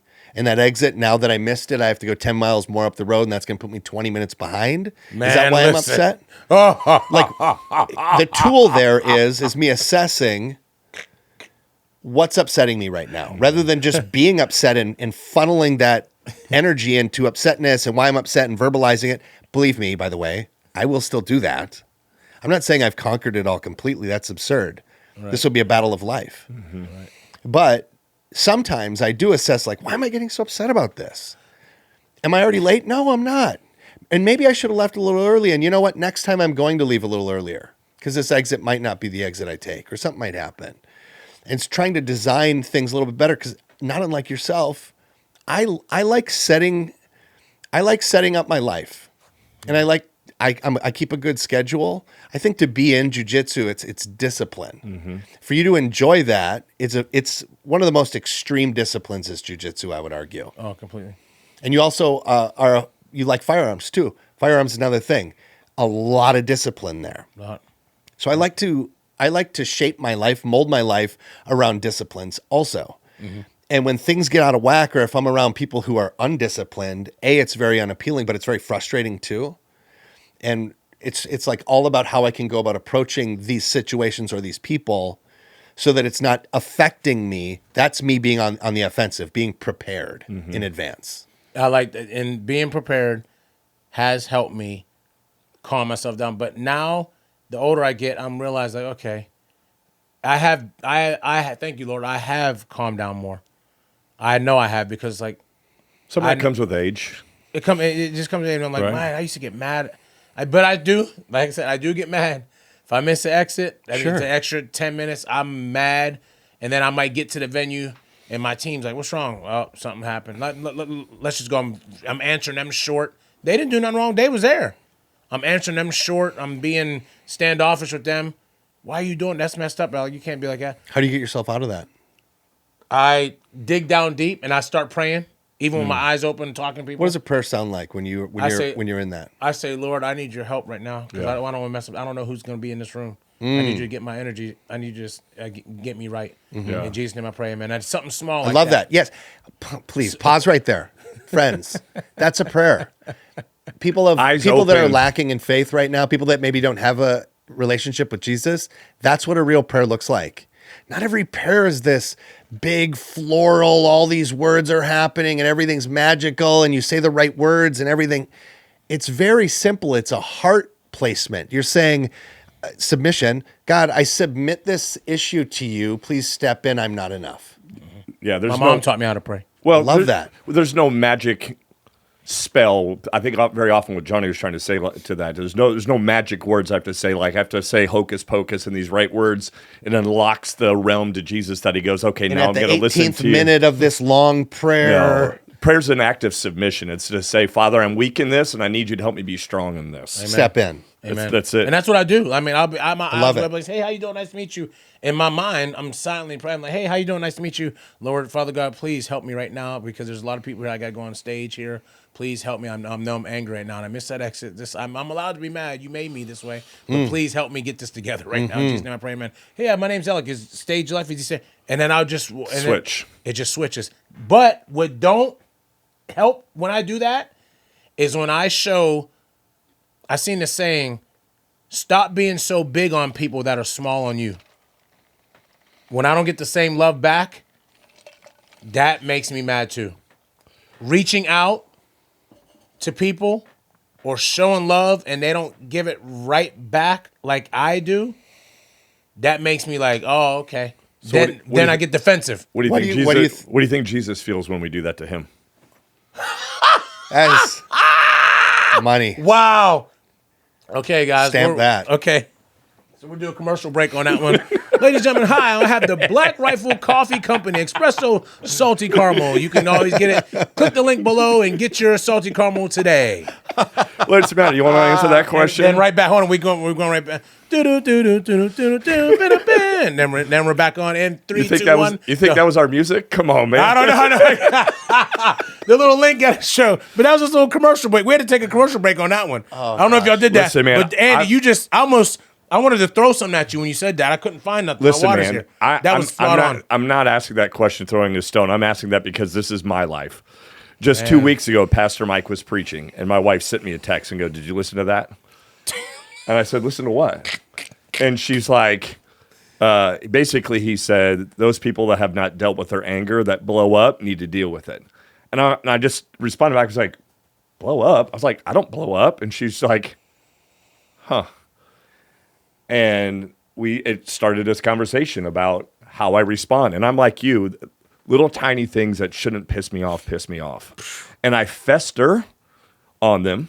Which builds resentment. And bitterness. Fester, you stay on them. I stay on them. I don't release them. Somewhere maybe you put it to the back burner of your things. So you're still handling things, but somewhere I'm it still thinking about it. I'm still thinking about that nitpicking thing in the back of my brain going, why don't they think the way I think? Why don't they have the respect that I have? And I fester on them, and it's against the people in my life that I shouldn't do it the most. And so, consequently, I'm actually going to start seeing I'm going to go to a counselor for it. Because there's something going on in my life that I get pissed off about things that I shouldn't be getting pissed off about. And when I ask you that question, it's a reflection of myself. I'm like you. I'm like, I look at these people that are making me mad, and I'm going, why don't you bring the same level of work that I'm bringing? And then it's this revelation of Christ going, yeah, I know what you mean. Yeah, to be clear, Elec, we've done, 100 podcasts now. They went the other light. What is going? They're falling all over. It's the devil. But it is. It really is. So we've done 100 of these. I didn't expect you to watch every single one. A lot of the things you're referencing or we're referencing back to you or mirroring back at you are things that we talk about on here regularly that we struggle with. Nothing you've said so far comes out of left field to us. Are you sure? We're two wildly imperfect guys who made decades of bad decisions that ruined many relationships and friendships. Almost ruined my marriage. It's almost only ruined my kids. It's only through this relationship with Christ that we have any sort of semblance of joy, peace. The fruits of Christ is because of the relationship with him, or else it is just miserable anger, frustration, and ultimately death. And can I say something, Jay? Please. And Andy. And when you're saying that, like counselor, I'm just going to just give me like a minute 16 to say this. What would I say? The counseling thing, I tried it. I made a counselor cry. She had to call her mentor on how to deal with me. I said, "Oh, so you read a couple books and you went to college? So you think you could tell me how to live my life? You're a human being too. You got to brush your teeth. You got to do everything just like I do. So you read a couple books. So a book is going to try to help me." I would also venture to say, though, too, I'm going to go see a guy. I'm not going to go have a conversation with a woman. Not that women can't be great counselors for men. Let me stamp that on that. I think it's important that I have a conversation with somebody who's walked the roads, that know what it's like to be a man and have that aggression that women don't have. So I'm saying to you is that maybe the counselor you saw was not the right one. Okay. That's all I'm saying. No, I'll keep that in mind. Again, I'm not saying that women aren't great counselors and women can't do amazing things to help guys out. I'm not saying that. Please don't hear that. Yeah, did y'all hear that? And don't take it and run with it when y'all see Please. this episode. But also look at it like this. My primary doctor is a guy. Why? Because he knows how guys feel. So he knows what it feels like to have low testosterone, and he knows how that feels. So I'm going to go talk to a guy about a guy who knows how that stuff feels. That's why I say I'm going to go see a guy that knows what it's like to be a guy and understands the wrestling of that. Got you. And he's like, once again, just to back you up, clear that up. He's not saying women. I'm just saying what my experience was. She said, "You're the hardest patient." She said, "I've been doing this for 7." She said, "I've been doing it for 17. This is when we lived in Ohio." She said, "This was the hardest thing ever." And Carol hooked me up with her. Carol was like, "Baby, I think you need to go see her." And she was great too. I even sat on the floor. I played with some Legos. I sat like I was a kid. Sat against the couch and played with some toys and played with this puzzle thing while I was talking to her. And I was like, "Oh, so you think you can tell me what to do?" She's like, "No, Alec, I was like, "Have you ever lied before?" She's like, "What do you mean?" I was like, "Yeah, you lied. You've lied before." She's like, "Don't we?" I was like, "You lied. You've told a lie before?" I kept doing it. She's like, and then the next time I seen her, y'all, she said, "Alec, I had to call my mentor to ask him how to deal with you because I never had nobody fire back. But watch this." She said, "I never had nobody fire back at me like that and actually question me, whatever." So then, rewind back to what you said. Like, hey, everything you're saying here, we've dealt with. It's funny how all of us in church got that nudge from our women. Like, hey, did you hear that? So we all listen. So we all listen to somebody. We all, Pastor Mike or anybody, I think all three of us been on the same highway. You just got off exit 26. I got off exit 17. You got off exit 15. But we was on that same highway, and that same highway was anger, and we're now figuring out how to deal with it. We're in our 40s. We're figuring out how to deal with it. So that's what I love so far about this. Like, man, I'm not the only one. These brothers here, my brothers in Christ. No, in fact, I think that's the devil's greatest tool is isolation. Make you think you're the only one going through it. That's why you like to, when you go through anger, is you like to go away from everybody. Yeah. I'm going to sit over here in the dark, eat my snacks, watch my shows, and just isolate myself because nobody else understands what I'm going through. Yeah. And by doing so, it makes you less effective at what you're good at doing because it makes you not want to be out in front of people and being vocal with people about it. Man, Lord have mercy. Thank you, Jesus. Jesus, Lord have mercy. That was it. Hold on, nobody move. That was it. That's the reason why I'm here. That was right. See, I'm weird like that. When I hear something, I'm here to talk about it. But remember, hey, listen, earlier in the interview about all the racist stuff, don't feed on that, y'all. That was just me just going crazy. This is the real thing. That right there was the stamp. Mm-hmm. It took God for me to be here to hear that. Like, Elec, you're messing up. You're missing out on your blessing and blessing. You're missing out on blessing somebody else because you're being weak and you're staying, and the enemy wants you to stay mad. I don't think you're being weak. You don't think it's weak? I don't think it's weakness. So what else would it be? I think it's the opposition utilizing these little things that you've acquired throughout your life. I think that it's no coincidence that all of us men struggle with anger. I think that it's something about us. I think it's the sinful nature of our hearts. And I think all men, since the fall of Adam, have struggled with this in one form or another. And I think that as we've become older, we've realized we're not just these invincible young men who are only heading forward. It's like we actually have a little time now to reflect on things and start to realize things. And because we've also acquired people around us that are important and that we love, they're helping reflect some of these things back that are these sinful manifestations. And we're being attacked at the same time. Yeah. Because you're effective, you're going to be attacked. And the more effective you become, start expecting greater attacks. Yeah. Come on. And then you can actually start to fight against it because you can be prayerful towards it and say, hey, God, I think the opposition is affecting me again. And I want to be effective for you today. You're already doing it. That was your prayer a moment ago. Right. When you came to a place and you started recognizing that people were a little more, you were being frustrated with the situation, maybe from that exit, people are starting to be nice around you and you're going, I'm going to lose this moment here. God, help me to be present in this moment, not be angry. But it's like, you can even take a step back before you're leaving the house. God, this whole day is important to you. And that's what I'm saying I'm doing. So I'm saying this more for me, less for you. But I'm saying, God, I want to be important for you today. Can you armor me against the attacks of the opposition today? Help me to be mindful of them when they come up. Help me to see them so that I can better know what I'm facing. You know, because if I'm approaching it with the mentality that I will be attacked today, why? Because I'm effective. Well, then when those attacks come, I take them with great joy. Because I'm like, must be being effective, huh? Good, I'm going to keep being effective. And I'm going to use it as motivation to keep being effective. Yeah? Instead of being frustrated and then being taken out of the game, I want to be in. I get taken, and saying this to y'all, I get taken out of the game. Of course, we both have. Like, take shoulder pads off, take your uniform bro. off. For a decade, it was taken out of the game. Bro, a decade. I'm saying, like, look, go. I'm walking to the locker room. I'm so far gone. And you're the best player on the field when you're out there. You're the star of the team. Right. And I'm just like, I don't want to play. I was like, These are spiritual attacks that are happening to you. That's what I truly believe. Yeah, Remember this. The devil has one tool in his tool belt, and that's to lie to you. So when you say to us, it's weakness, that's what he's saying. That's a lie. The lie is this. You hear this, and you go, the devil goes, you're weak, and you go, yeah, maybe I am. And you retreat. The Bible says that you retreat. In my weakness, Christ is strong, right? Bible says that. So like in these places where I am failing, I'm not weak and then I need to be stronger.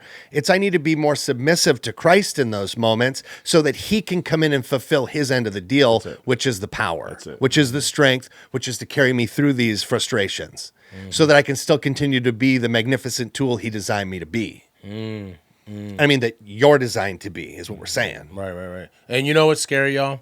The business that I'm in, the music business, entertainment business, you know, you hear other things that sound so much more realistic than what we believe in. We believe in Christ. We love Jesus. We love. Oh, come on, Elec, don't.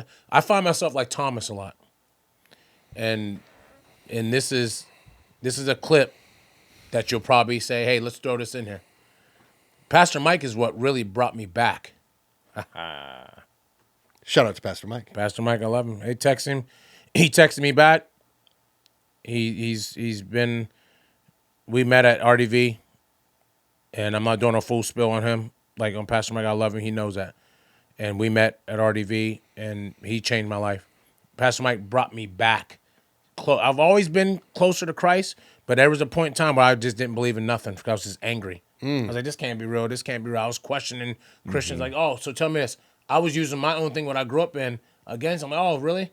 I was like, I grew up in church too, bro. You ain't showing me nothing. Yeah, but okay, well, show me where. Was you there when it said that? When they wrote this in the Bible, was you there? So how do you know? Well, it's the Holy Spirit. Oh, so the Holy Spirit told you that.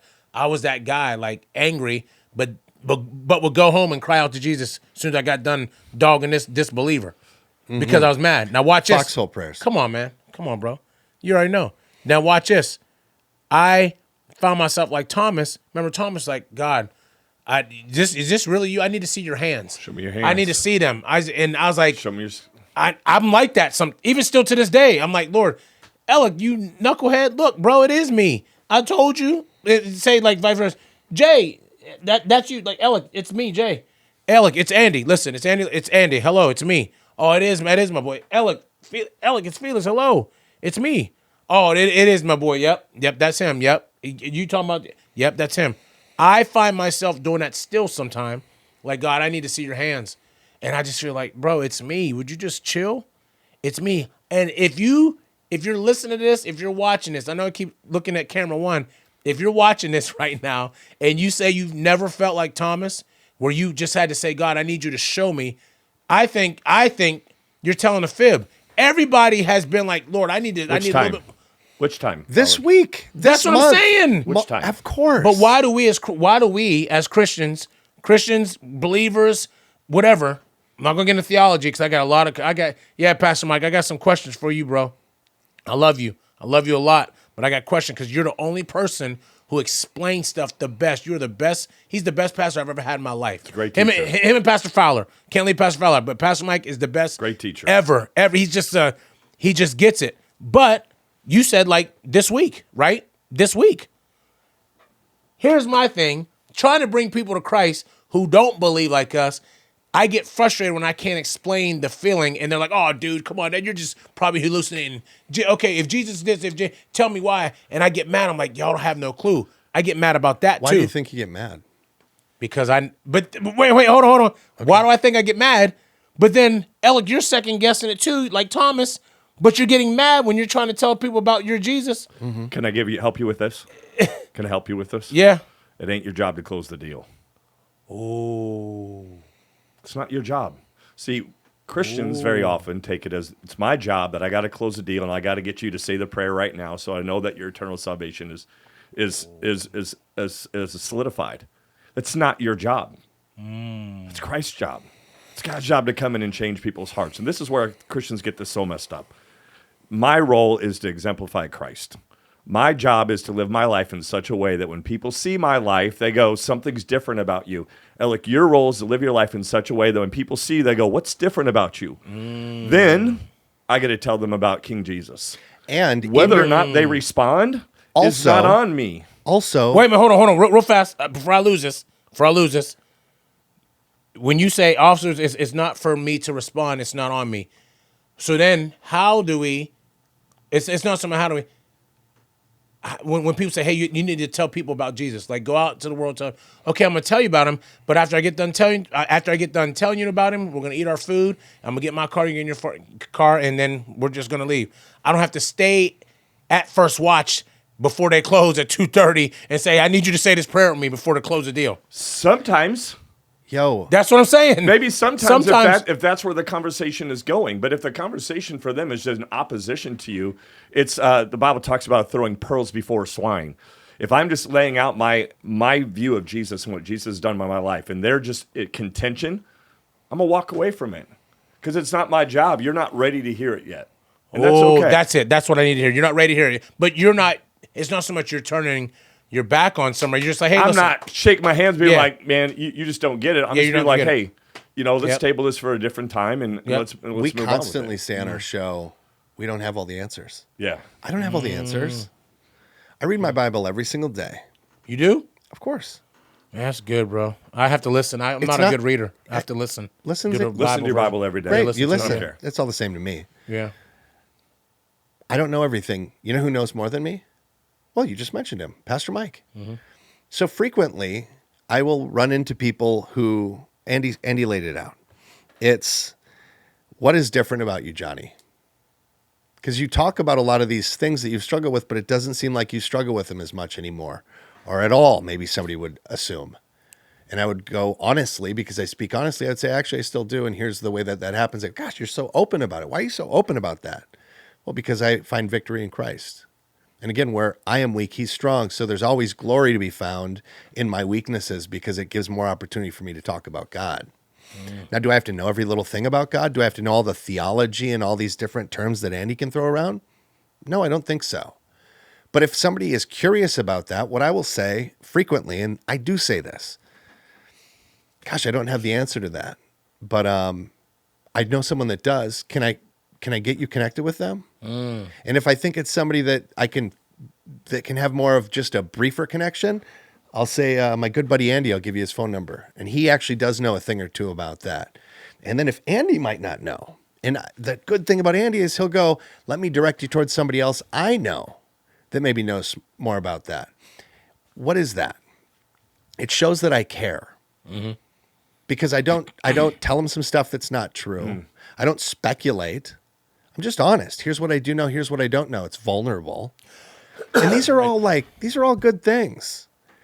And it shows the person who's maybe curious and it's maybe only ever met that angry reproach back that I don't have to get angry about it. Do I get angry sometimes? Sure. Are there fools that are put in my path? Constantly. Are there people whose intentions are bad towards Jesus? Yes, there are those people. But like there are people that are just they've had poor Christian experiences before, so they're expecting another poor Christian experience. And I'm hoping to not be that this time. I'm hoping to be someone who is patient, that I might sit with them till 2 a.m. at first watch. I hope not. I can't stay out that late anymore. Right. Can we start this conversation at 7 a.m. instead of midnight? But that is part of being a Christ follower, is hearing someone out. And frequently it isn't what I say, it's how long I'm willing to listen. Man, that's deep. How long I'm willing to listen. Mm-hmm. I'm telling y'all. And y'all get it. Y'all ain't crazy. You guys are both outside. And outside's just a street term, like you outside. Like you ain't people can't pull that blind. You're already hip. You street smart and you're street smart. So you can't do that. So you guys are both outside, but you guys are men of God. So that's how it's easier for me to tell you about it. And y'all say, hey, we just felt that way last week. Of course. And when I tell people I'm like Thomas sometime, some people say, oh, you shouldn't be like Thomas. Yeah, okay, well, I'm just telling you my thing. Like, dag, oh, so you're holy enough. Then I get defensive and start going against the word, saying, oh, so you're holy and down. So you know what heaven's like. So you know hell's blah, blah, blah. You know, also, Elec, stop doing that. Like, I just need to say, yeah, I'm like that. One thing about me, I'm not going to apologize. I'm going to tell you how I feel. When he asked me to be honest, I was like, are you sure? I was like, are you sure, man? Because I'm going to tell the truth. I'm just going to say it. You haven't let us down. Yeah, I don't want. But once again, just in a small commercial break. Earlier in the interview, y'all, please do not stay on that race stuff. We just talk about it. Hey, man, let me help you with that. I feel weird about that. Let me help you with this real quick. Please don't. Let me help you with this. I'm sorry, y'all. I don't know what kind of guests y'all have. I know y'all. I'm sorry. So this is a thing that happened to you in your life. If you were interviewing me, I would have to tell you about the alcoholism that I wrestled with and how I was such a piece of crap alcoholic that drank every day. It was a terrible dad and a terrible husband. That would be my dirty laundry. Right? So what you're talking about isn't even dirty laundry. It's experiences that you had that formed who you are today that I will never understand the experiences you go through. Yeah. It's just the anger part. Like I hate talking about racism. I hate talking about that. But it got us to because I love all people. But I'm just letting y'all know how I am as a black man. How you don't have to. We don't view you as the angry black guy. Thank you. But there's this one saying, you don't have to worry about tearing down a black man because his own people help you do it. Mm. Well, that hit him. That's the truth, though. My own people helped me tear me down. Ain't that crazy? So y'all don't have to ever worry about it because that's how I feel. Seeing us like this saying is so true. So I try to bring people together. All race. My fear of this, Elec, is I think you tear yourself down. I do, man. I couldn't agree more. I do. I hear it in some of the things you say, and it's like, I do. It's such an interesting way for your life to have such great impact and for you to wrestle so much internally with some of these things. Oh, yeah, man. I do. I'll think about... And that's where the anger comes from. Oh. That's at least where my anger came from, was some of these things that I wasn't quite facing, maybe. Mm-hmm. Some of these untruths about myself that I had carried probably back from when I lived a life that... all the names that could have been called me were valid. And I was calling them to myself as well, probably louder than anybody else could say them. I wasn't a nice person. I wasn't a good person. When I drank and did drugs, that was the focus of my life, and whatever it took to get those things, to the detriment of everyone around me. Wow. So when somebody would say this stuff about me, I would be angry, but inside I was agreeing with them. And the most frustrating thing was, for years afterwards, and I had to reconcile with this, because some people I'm never going to change. And I had to start figuring out who those people were. But when people would say stuff about me being a piece of crap, I didn't identify as a piece of crap anymore. I'm like, I haven't drank or done drugs in years. And some of these people would still hold these feelings against me, like, oh, remember back, you used to, and this and that. And I'd be like, yeah, that was forever ago. But to them, maybe it was somebody I wasn't around. Right. And this is my first face-to-face with them again in 3 years. And they're going, the last time I seen you was May 29th, 2020. and you were that guy doing those things. Right. Yeah. And what's happened, what's shifted is the longer I've walked with Christ, the more he's changed how I identify myself. So that when somebody does make these outlandish statements about my character, I'm able to look internally, and the voice of Christ speaks up and says, "You're not that. You're guided by me. I got you. And what kind of life do we live?" And he reminds me quickly of the people that are around me now, the people that care for me, the people that depend on me, the fact that I show up now, that I do listen now. That I do take time aside, that I am the guy that would sit till 2 a.m. if I thought it was necessary, and if I thought you thought it was necessary, to talk things out with you, and hear you out, and hear about your struggles. And my main thing is I love hard. I hugged him the first time. Look at you. But I do. Felix, didn't I hug you the first time I met you? Yes, sir. I just hug people. And It's obvious that, again, so if there's any impact I can make on your heart right now, it's to say, I truly believe that these small things that bug you are spiritual attacks on you to make you less effective. Yep. They are spiritual warfare. And it's like, I'm not going, and I said this in front of people. I said, when I was talking about Pastor Mike, he brought me back because I got invited. How did he do that? Can you kind of unpack that, please? I got invited to Grace by Alex Miller. We work out, and Alex works at. Shout out, Alex. Shout out, Alex. He works out at Genesis RDV. It was RDV at the time, and he said, "Hey man, come to Easter service with me." I was like, I gotta go on tour. I was like, oh, you know what? I'll be back. I was like, when's the service? He's like, yeah, you guys can come to 8 o'clock service. And me and another guy, Stacy, we went when Carol went. And ever since then, we joined the very next week, went to the next steps. Carol goes to Alex White's store. She buys stuff from her store. Yeah. Became friends. We see Why him did you keep coming back? The way Pastor Mike approached, and he said, when he talked about his father, and he said he didn't find Christ till he was 18 in his garage. Mm-hmm. I said, there you go. If he said he would have grew up in church and did all this, okay, you're getting in church. Me and him talked about being tactical at the RDV, because he had like a tactical shirt on or something like that. I was like, and I remember our first conversation, like, hey man, do you ride a Harley? Before I even knew he was a pastor. Do you ride a Harley, Elec? I ride Honda now. I switched over to. You had a Harley? Shout out to Honda. Shout out to Honda. Yeah. I've had a Honda and a Harley. Yeah, I had Harleys, and now I'm Honda family now. Great. But anyway, me and Pastor Mike, we started talking. Me not even knowing he was a pastor, talking about everyday life, tactical stuff. Then here I go. He walked on stage. I said, "Yo, that's him." I was just talking to him. That's him. I was like, "Wait a minute." So that's why I love that man, because he kept it. He didn't say like, "Yo, I'm a pastor of Grace." Yep. He was just being him. He's intentional. He's intent. He's when I say he's solid, and he ain't impressed, bro. He ain't impressed by what you do, bro. I'm here to tell. I will back that man. You're another dude. I will back him up to the pits of hell and say, "Oh yeah." Pastor Mike just say, "Oh, awesome, cool, dude. See you, sir." He don't care about what you're doing. That's why I rock with him. That's why I go to Grace. But then it's so funny. After Christmas services, I went and served, and we took down all the Christmas trees. I loaded them in the truck. I was staying in the truck and loading them. I said, I was like, Pastor Mike, you're tripping, bro. Y'all got 78 Christmas trees. It's crazy. He hit me back. He said, it becomes a forest. He said, Elec, we love you so much. Thank you for serving. But that's something that I do. I'll do it. You know what I'm saying? I'll do it if I'm off tour. but it just feels home. Carol serves. We got our name tags.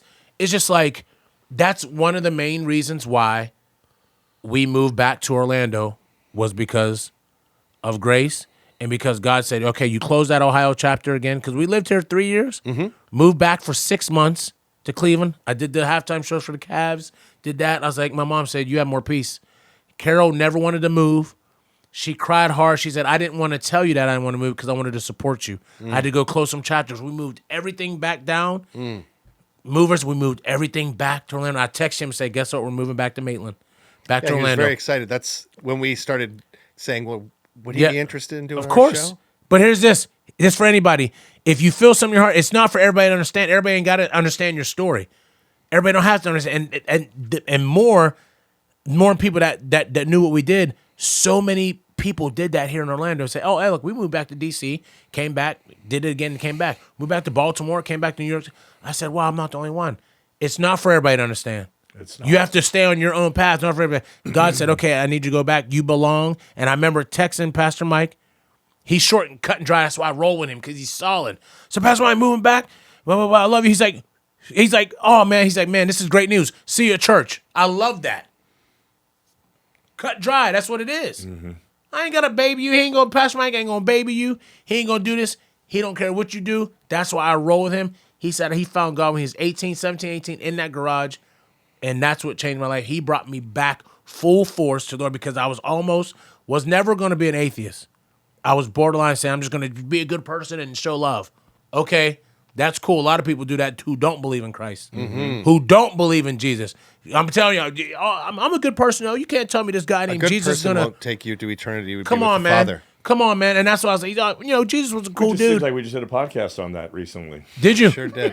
And it's funny, and like I was going to say, Brother Andy and Brother Jay, the business I'm in, there's so many different religions and music business, and everybody respects people. You can be on stage with somebody who says, oh yeah, Jesus was a cool dude, but he's not the only thing. You got this prophet, you got this, Let's you got talk Buddha. about this for a second, because the industry that you're in, where you MC a lot, is a lot of it's in the self-help industry, right? It's a lot of guys that are just, hey, you build this thing, and it's a lot of, here's what I did, and look what I did, and here's the 5 steps to do this. And I think those things are good, and they have value. Some of them I do. You mean the influencer type? Influencers. Yeah, some of them have value. I think there's 5 billion influencers out there. Everybody's an influencer now, and everybody wants you to subscribe to what they got. Here's what we would say to this that I want to point at. As you've told your story and kind of unloaded this, and you said it a moment ago, and you said that everybody has a different story. You're right, but everybody has one theme in the story, and that's the redemption of Jesus coming into their life and redeeming you from all these things. So just because your thing was anger, my thing was anger, I've got a lot of things. Jesus is the one redeeming factor in all of this. So as you live in the world that you live in, where everybody's telling you, pick up yourself up by your bootstraps, be strong, fight, endure, be disciplined, those things are good and important, but they're not the ultimate thing. I think the biggest lie the devil has perpetrated on man is this concept you just talked about, is just be good. How do you go about being faithful in your business then? How does that, with so many other things around, so many other ways that you could be, what does faith look like for you? That's a good question. Ain't a mustard seed, I'll tell you that. Ain't a mustard seed. It's smaller than a mustard seed sometimes. It's like a grain of pepper.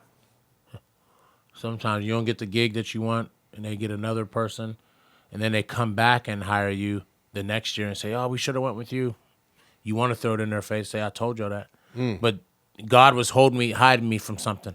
Sure. If I don't get a gig now, if they pick another person, or if I don't get this commercial, if I don't get this audition, that's God saying, I'm shielding you from something, knucklehead.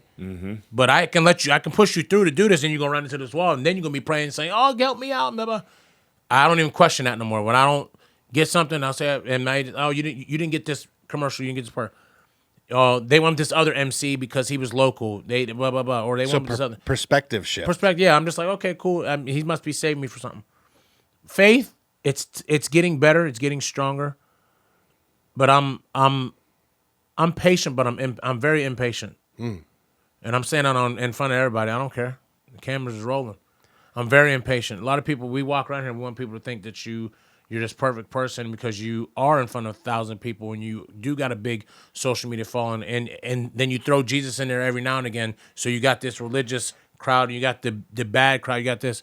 Nah, I'm impatient because I'm hungry, and I got to make money, and I got to do this because I got people depending on me. I got people that need help. I know somebody who works 9 to 5 and then has 2 other jobs that barely can pay the rent.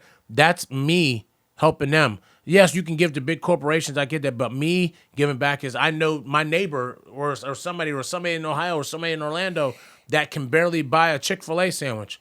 I'm gonna go buy that for them. Why not? You see what I'm saying? Mm-hmm. That's my way of giving back. I like to make money to help other people. That you love your neighbor as yourself. Yeah, I love to make money to help people, but the faith. Could your relationship be better with God? Oh, man, 100%. What's a way you could go about doing that? I need to not question the Bible. How could you? What would? Is that right? Yeah. So what would be a way for you to go about questioning the Bible less? Would it be to be? Or what are your questions about the Bible? I sometimes I'm like, okay, there were scripts written. They put them together right. This King James dude, come on, man. It's hard to believe this Caucasian dude wrote this Bible and it's from the Lord. Not. But then why do people say that? That's an off-camera argument that we can have. See? Discussion that we can have. That's just going to be a longer the discussion than what we want to do here. But yes. I just got to smile at the camera when there's something that I was like, King James didn't write the Bible. So then why do people say it? Then there's people that say that King James is the only version of the Bible you should read. It's a foolish argument. Here's why. Andy, you're good, man. You know, let me just give you your flowers real fast. Yeah. You mind, Jay, if I give you your flowers? I'm gonna give you your flowers on your show. This ain't my show. You're good, man. I can tell God has blessed you. And I can tell that you've been in your word, and I can tell that you've been delivered because you have the fire in you, and you're smart. You're intelligent with it now. Not with it now. I didn't know you before, G, but I know you now, homeboy, yeah. And I can tell you're strong. Not saying you ain't strong. I love you, Jay. I don't know. I know you before him. I just met you today. I didn't take any. But I love you, bro. But you're very. I didn't know that you had knowledge like this. I mean, I see you at church get up and talk. All right, ladies and gentlemen, news. I see you do your thing after you hug me, but I didn't know that you really in this stuff, man. Like I didn't know that. God, Jonny and I both read the Word of God every single day. It's a practice that we do every single day. Here's why. And we've talked about this on here, but I look at it, treat it like my relationship with my wife. If I told my wife that I'm going to hang out with you for 1 hour this week, I'll see you on Sunday morning at 11. I'm probably going to be late because of traffic. And I'm going to want to get out a little bit early to beat the rush so I can get to lunch. If that's my relationship with my wife, how strong is that relationship going to be? And it's no different than my relationship with Christ. If I want to know Jesus intimately and how Jesus can change, because Jesus has radically changed my life, changed my marriage, changed the whole course of my life. If I want to know King Jesus and I want to get to know him on an intimate level, I have to spend time with him every single day. The way he spends his time is a little bit different than the way I spend my time. But I was just going to say that. But we both read the Bible. Would you both read the Bible? Maybe he reads more than me. Depends on how much time he has. Other days I might read more than him. Depends on how much time I have. I read a lot of what I read today is historical. Like I want to know the history of the Bible. I want to know how this Bible came from a letter that Paul wrote 2,000 years ago. Can we still believe what it is today? And I want to know furthermore, those things. I want to know what other great minds throughout history have thought of the Bible. So I read C.S. Lewis, Thomas Aquinas, C.S. Lewis, A.W. Tozer. I'm reading all these different people throughout time also who have believed on the Word of God and going like, why? Why did they believe it? These are some of the smartest people that ever existed for their time. And it's like, I didn't know that. So you say they was historically. I'm saying they actually followed the Word of God too. Yeah. People throughout time have. Obviously since that time, and it's only become a larger number of people with every passing year. I feel like a dummy right now. And I feel like a dummy because y'all are in your word, and I can't throw the word stuff, the big words around. I mean, neither one of us really has, though. But it's like I have the Spirit of the Lord in me. Yes. But I don't have the book smarts. Like I'm a C student when it comes to the church, to Jesus. Yeah. But I know, like I got a relationship with Jesus. Like I know him. I got a relationship with him. Talk to him every single day, multiple times a day in silence. But I don't have the technical stuff. Like I would get an F and As most would. Everything I would get an F. Everything you'll hear me quote is paraphrased because I'm bad at memorizing scripture, and I don't take the time to do it. Let me be the most honest. Right. Yeah. Is I don't take enough time probably to memorize scripture, so I'll paraphrase. So here's a paraphrase for you. Is God says that he'll make his words confounding towards the intelligent, but understandable for the simple. What does that mean? It means like, as long as I'm putting intentionality towards understanding God, he will give me the eyes to see and the ears to hear. So it's all about intention. It's the same way you've taken intention in all these other forms of your life to become good at these things that you probably didn't start good at. Yeah, you didn't start jujitsu day one and go. They don't give you a black belt day one. Right. Why? You haven't put in the work. have you guys seen the picture online where they found the shroud, the guy? Can I tell y'all something? Shroud of Turin. Can I tell y'all something? Yeah. I had chills and cried when I first seen that. Yeah. I said, that's him. I don't know why. And y'all can be like, Elec. Then y'all could be like, There seems to be a lot of historical aspects that it could be it. But see, that's what I'm saying. It'll always be, and I said, have I told it to Patrick Mike? It's always going to be a big question mark. Because at the end of the day, do we all really know? We have a spiritual connection. Bible says, blessed are those who believe that have not seen. What's that mean? It means that your faith is great because you have not seen Jesus and yet you still believe. Say that one more time. Your faith is great because you believe and you have not seen. That's faith. And you have not seen. You have not seen Jesus. Jesus didn't walk in this room and Right. go, Elec, touch him. Right. I'm real. He doesn't stop by once a week and just reintroduce himself to you. Now, let me ask you this. Do you think we'd have more believers know. if he did do that? I don't know. I don't think so. Look at just Matthew, Mark, Luke, and John. As Jesus is walking through these places, these cities, Healing people. raising the dead, giving the blind sight, tons of people still didn't believe in him, and they were right there watching, and they'd come up with excuses of why he was able to do these magnificent things. Wow. So even in front of him, that's when he actually brings up the piece that Andy's talking about, blessed are those who didn't see and still have faith. Jesus says that. And he's saying it to his guys. He's saying it to his disciples. He's saying, blessed are you, Thomas, because you've seen, but even more blessed are the people who don't see and believe. Think about what. So when he said that, he's saying, "Hey, Thomas, I love you. You're still my boy. Yes. But I'm still gonna bless you. But you question me, but I'm still gonna bless you. Yes. But bless them more over here, though. Well, what's that mean? It's not to bless them more. Okay. It's not to bless them more. To go back to what he was just talking about here too. We look at the life of the disciples. So Jesus goes to the cross. The disciples have been walking with Jesus for 3 years, watching him do these amazing amazing. Peter walked on water. He walked on water. Peter. They witnessed the storm dead people come back calm to life. by Jesus speaking it into existence. The storm calm. They watched people rise from the dead, and when then Jesus went to the cross, what did the disciples do? They scattered. They scattered. They all went Jesus back to what they had been from doing. the dead, and all the disciples are now gathered together, going, "What did we just do for the last 3 years?" This was a waste of our time. And Jesus shows up again 3 days later, raised from the dead, and then the disciples went across the world proliferating the gospel, and they died some pretty horrific deaths. But see, here's my question. God is not. So I'm not trying to be on this.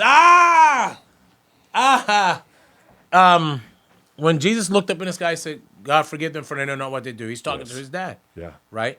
His dad's not a human, not a form. It's an entity. So then Jesus comes back, and his homeboys is like, "Yo, what are we doing for the next 3 years?" And then they would say, "Whoa, he's back."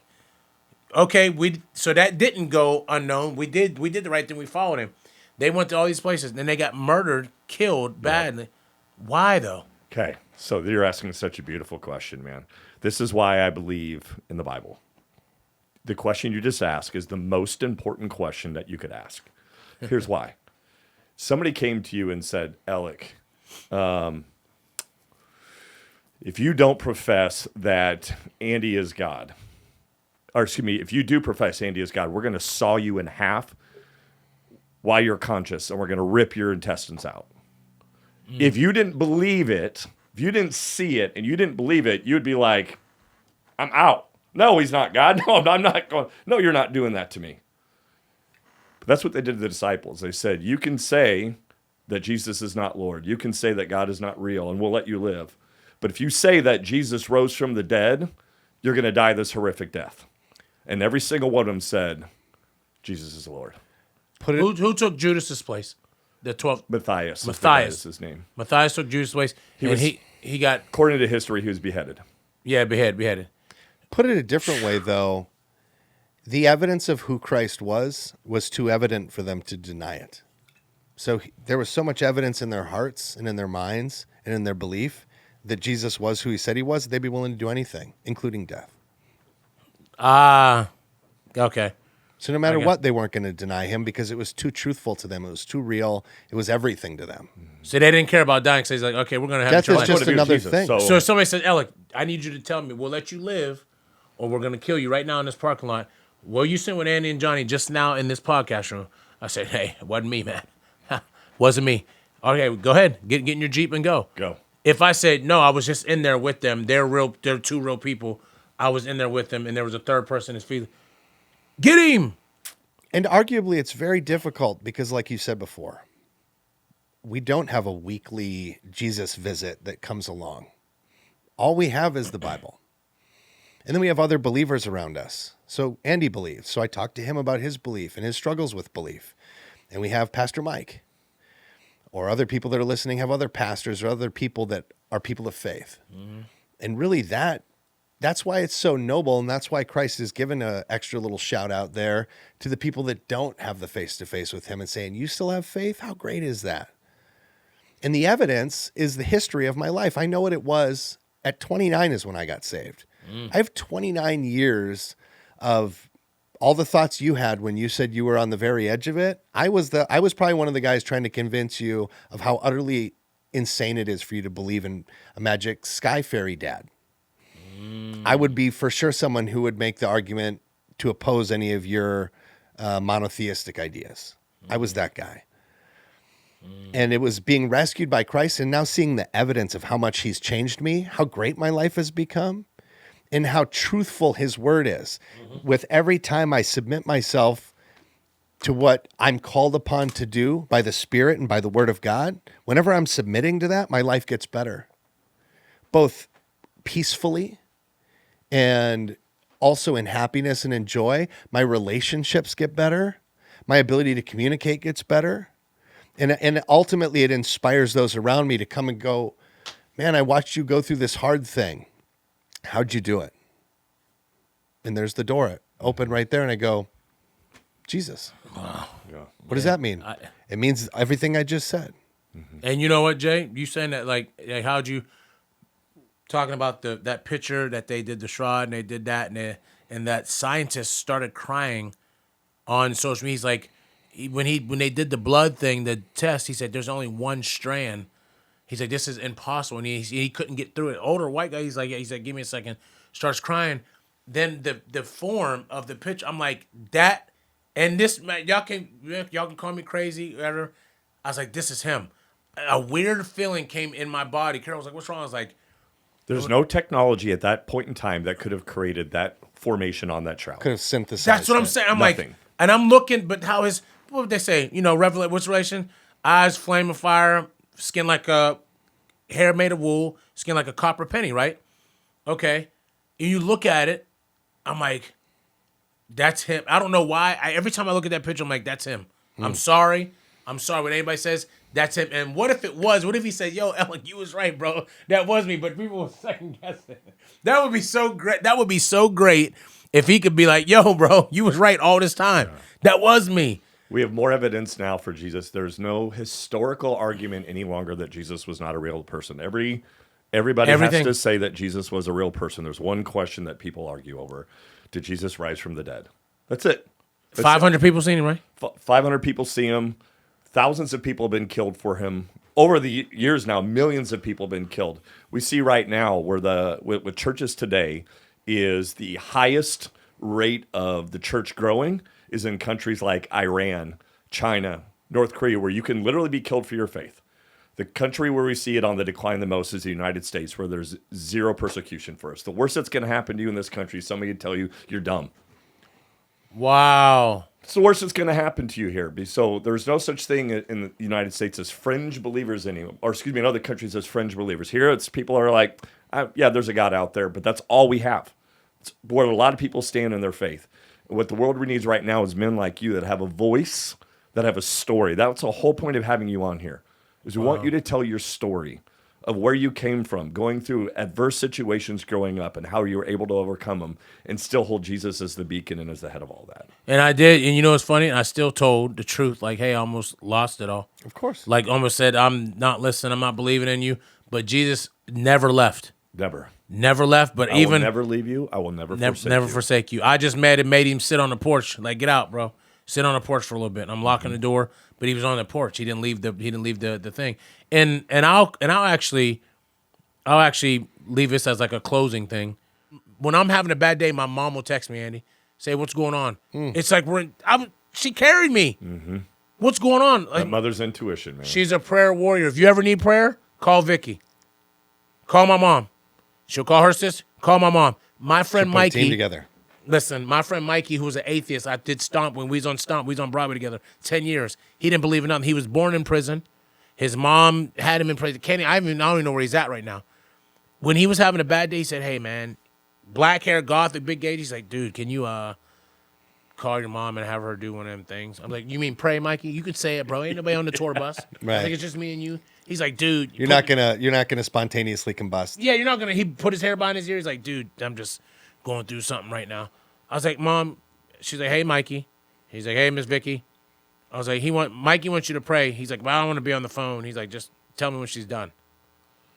He used to do that all the time. Prayer works for the non-believer too. He used to do that all the time. I said, "Mikey, you believe in God?" I used to pick one. I was like, Jesus loves you. He's like, dude, go on somewhere. So listen, wait. I mean, he used to say that. Yeah. "Oh, dude, go on somewhere." Okay. Where's he at then if he loves me? He used to throw that at me.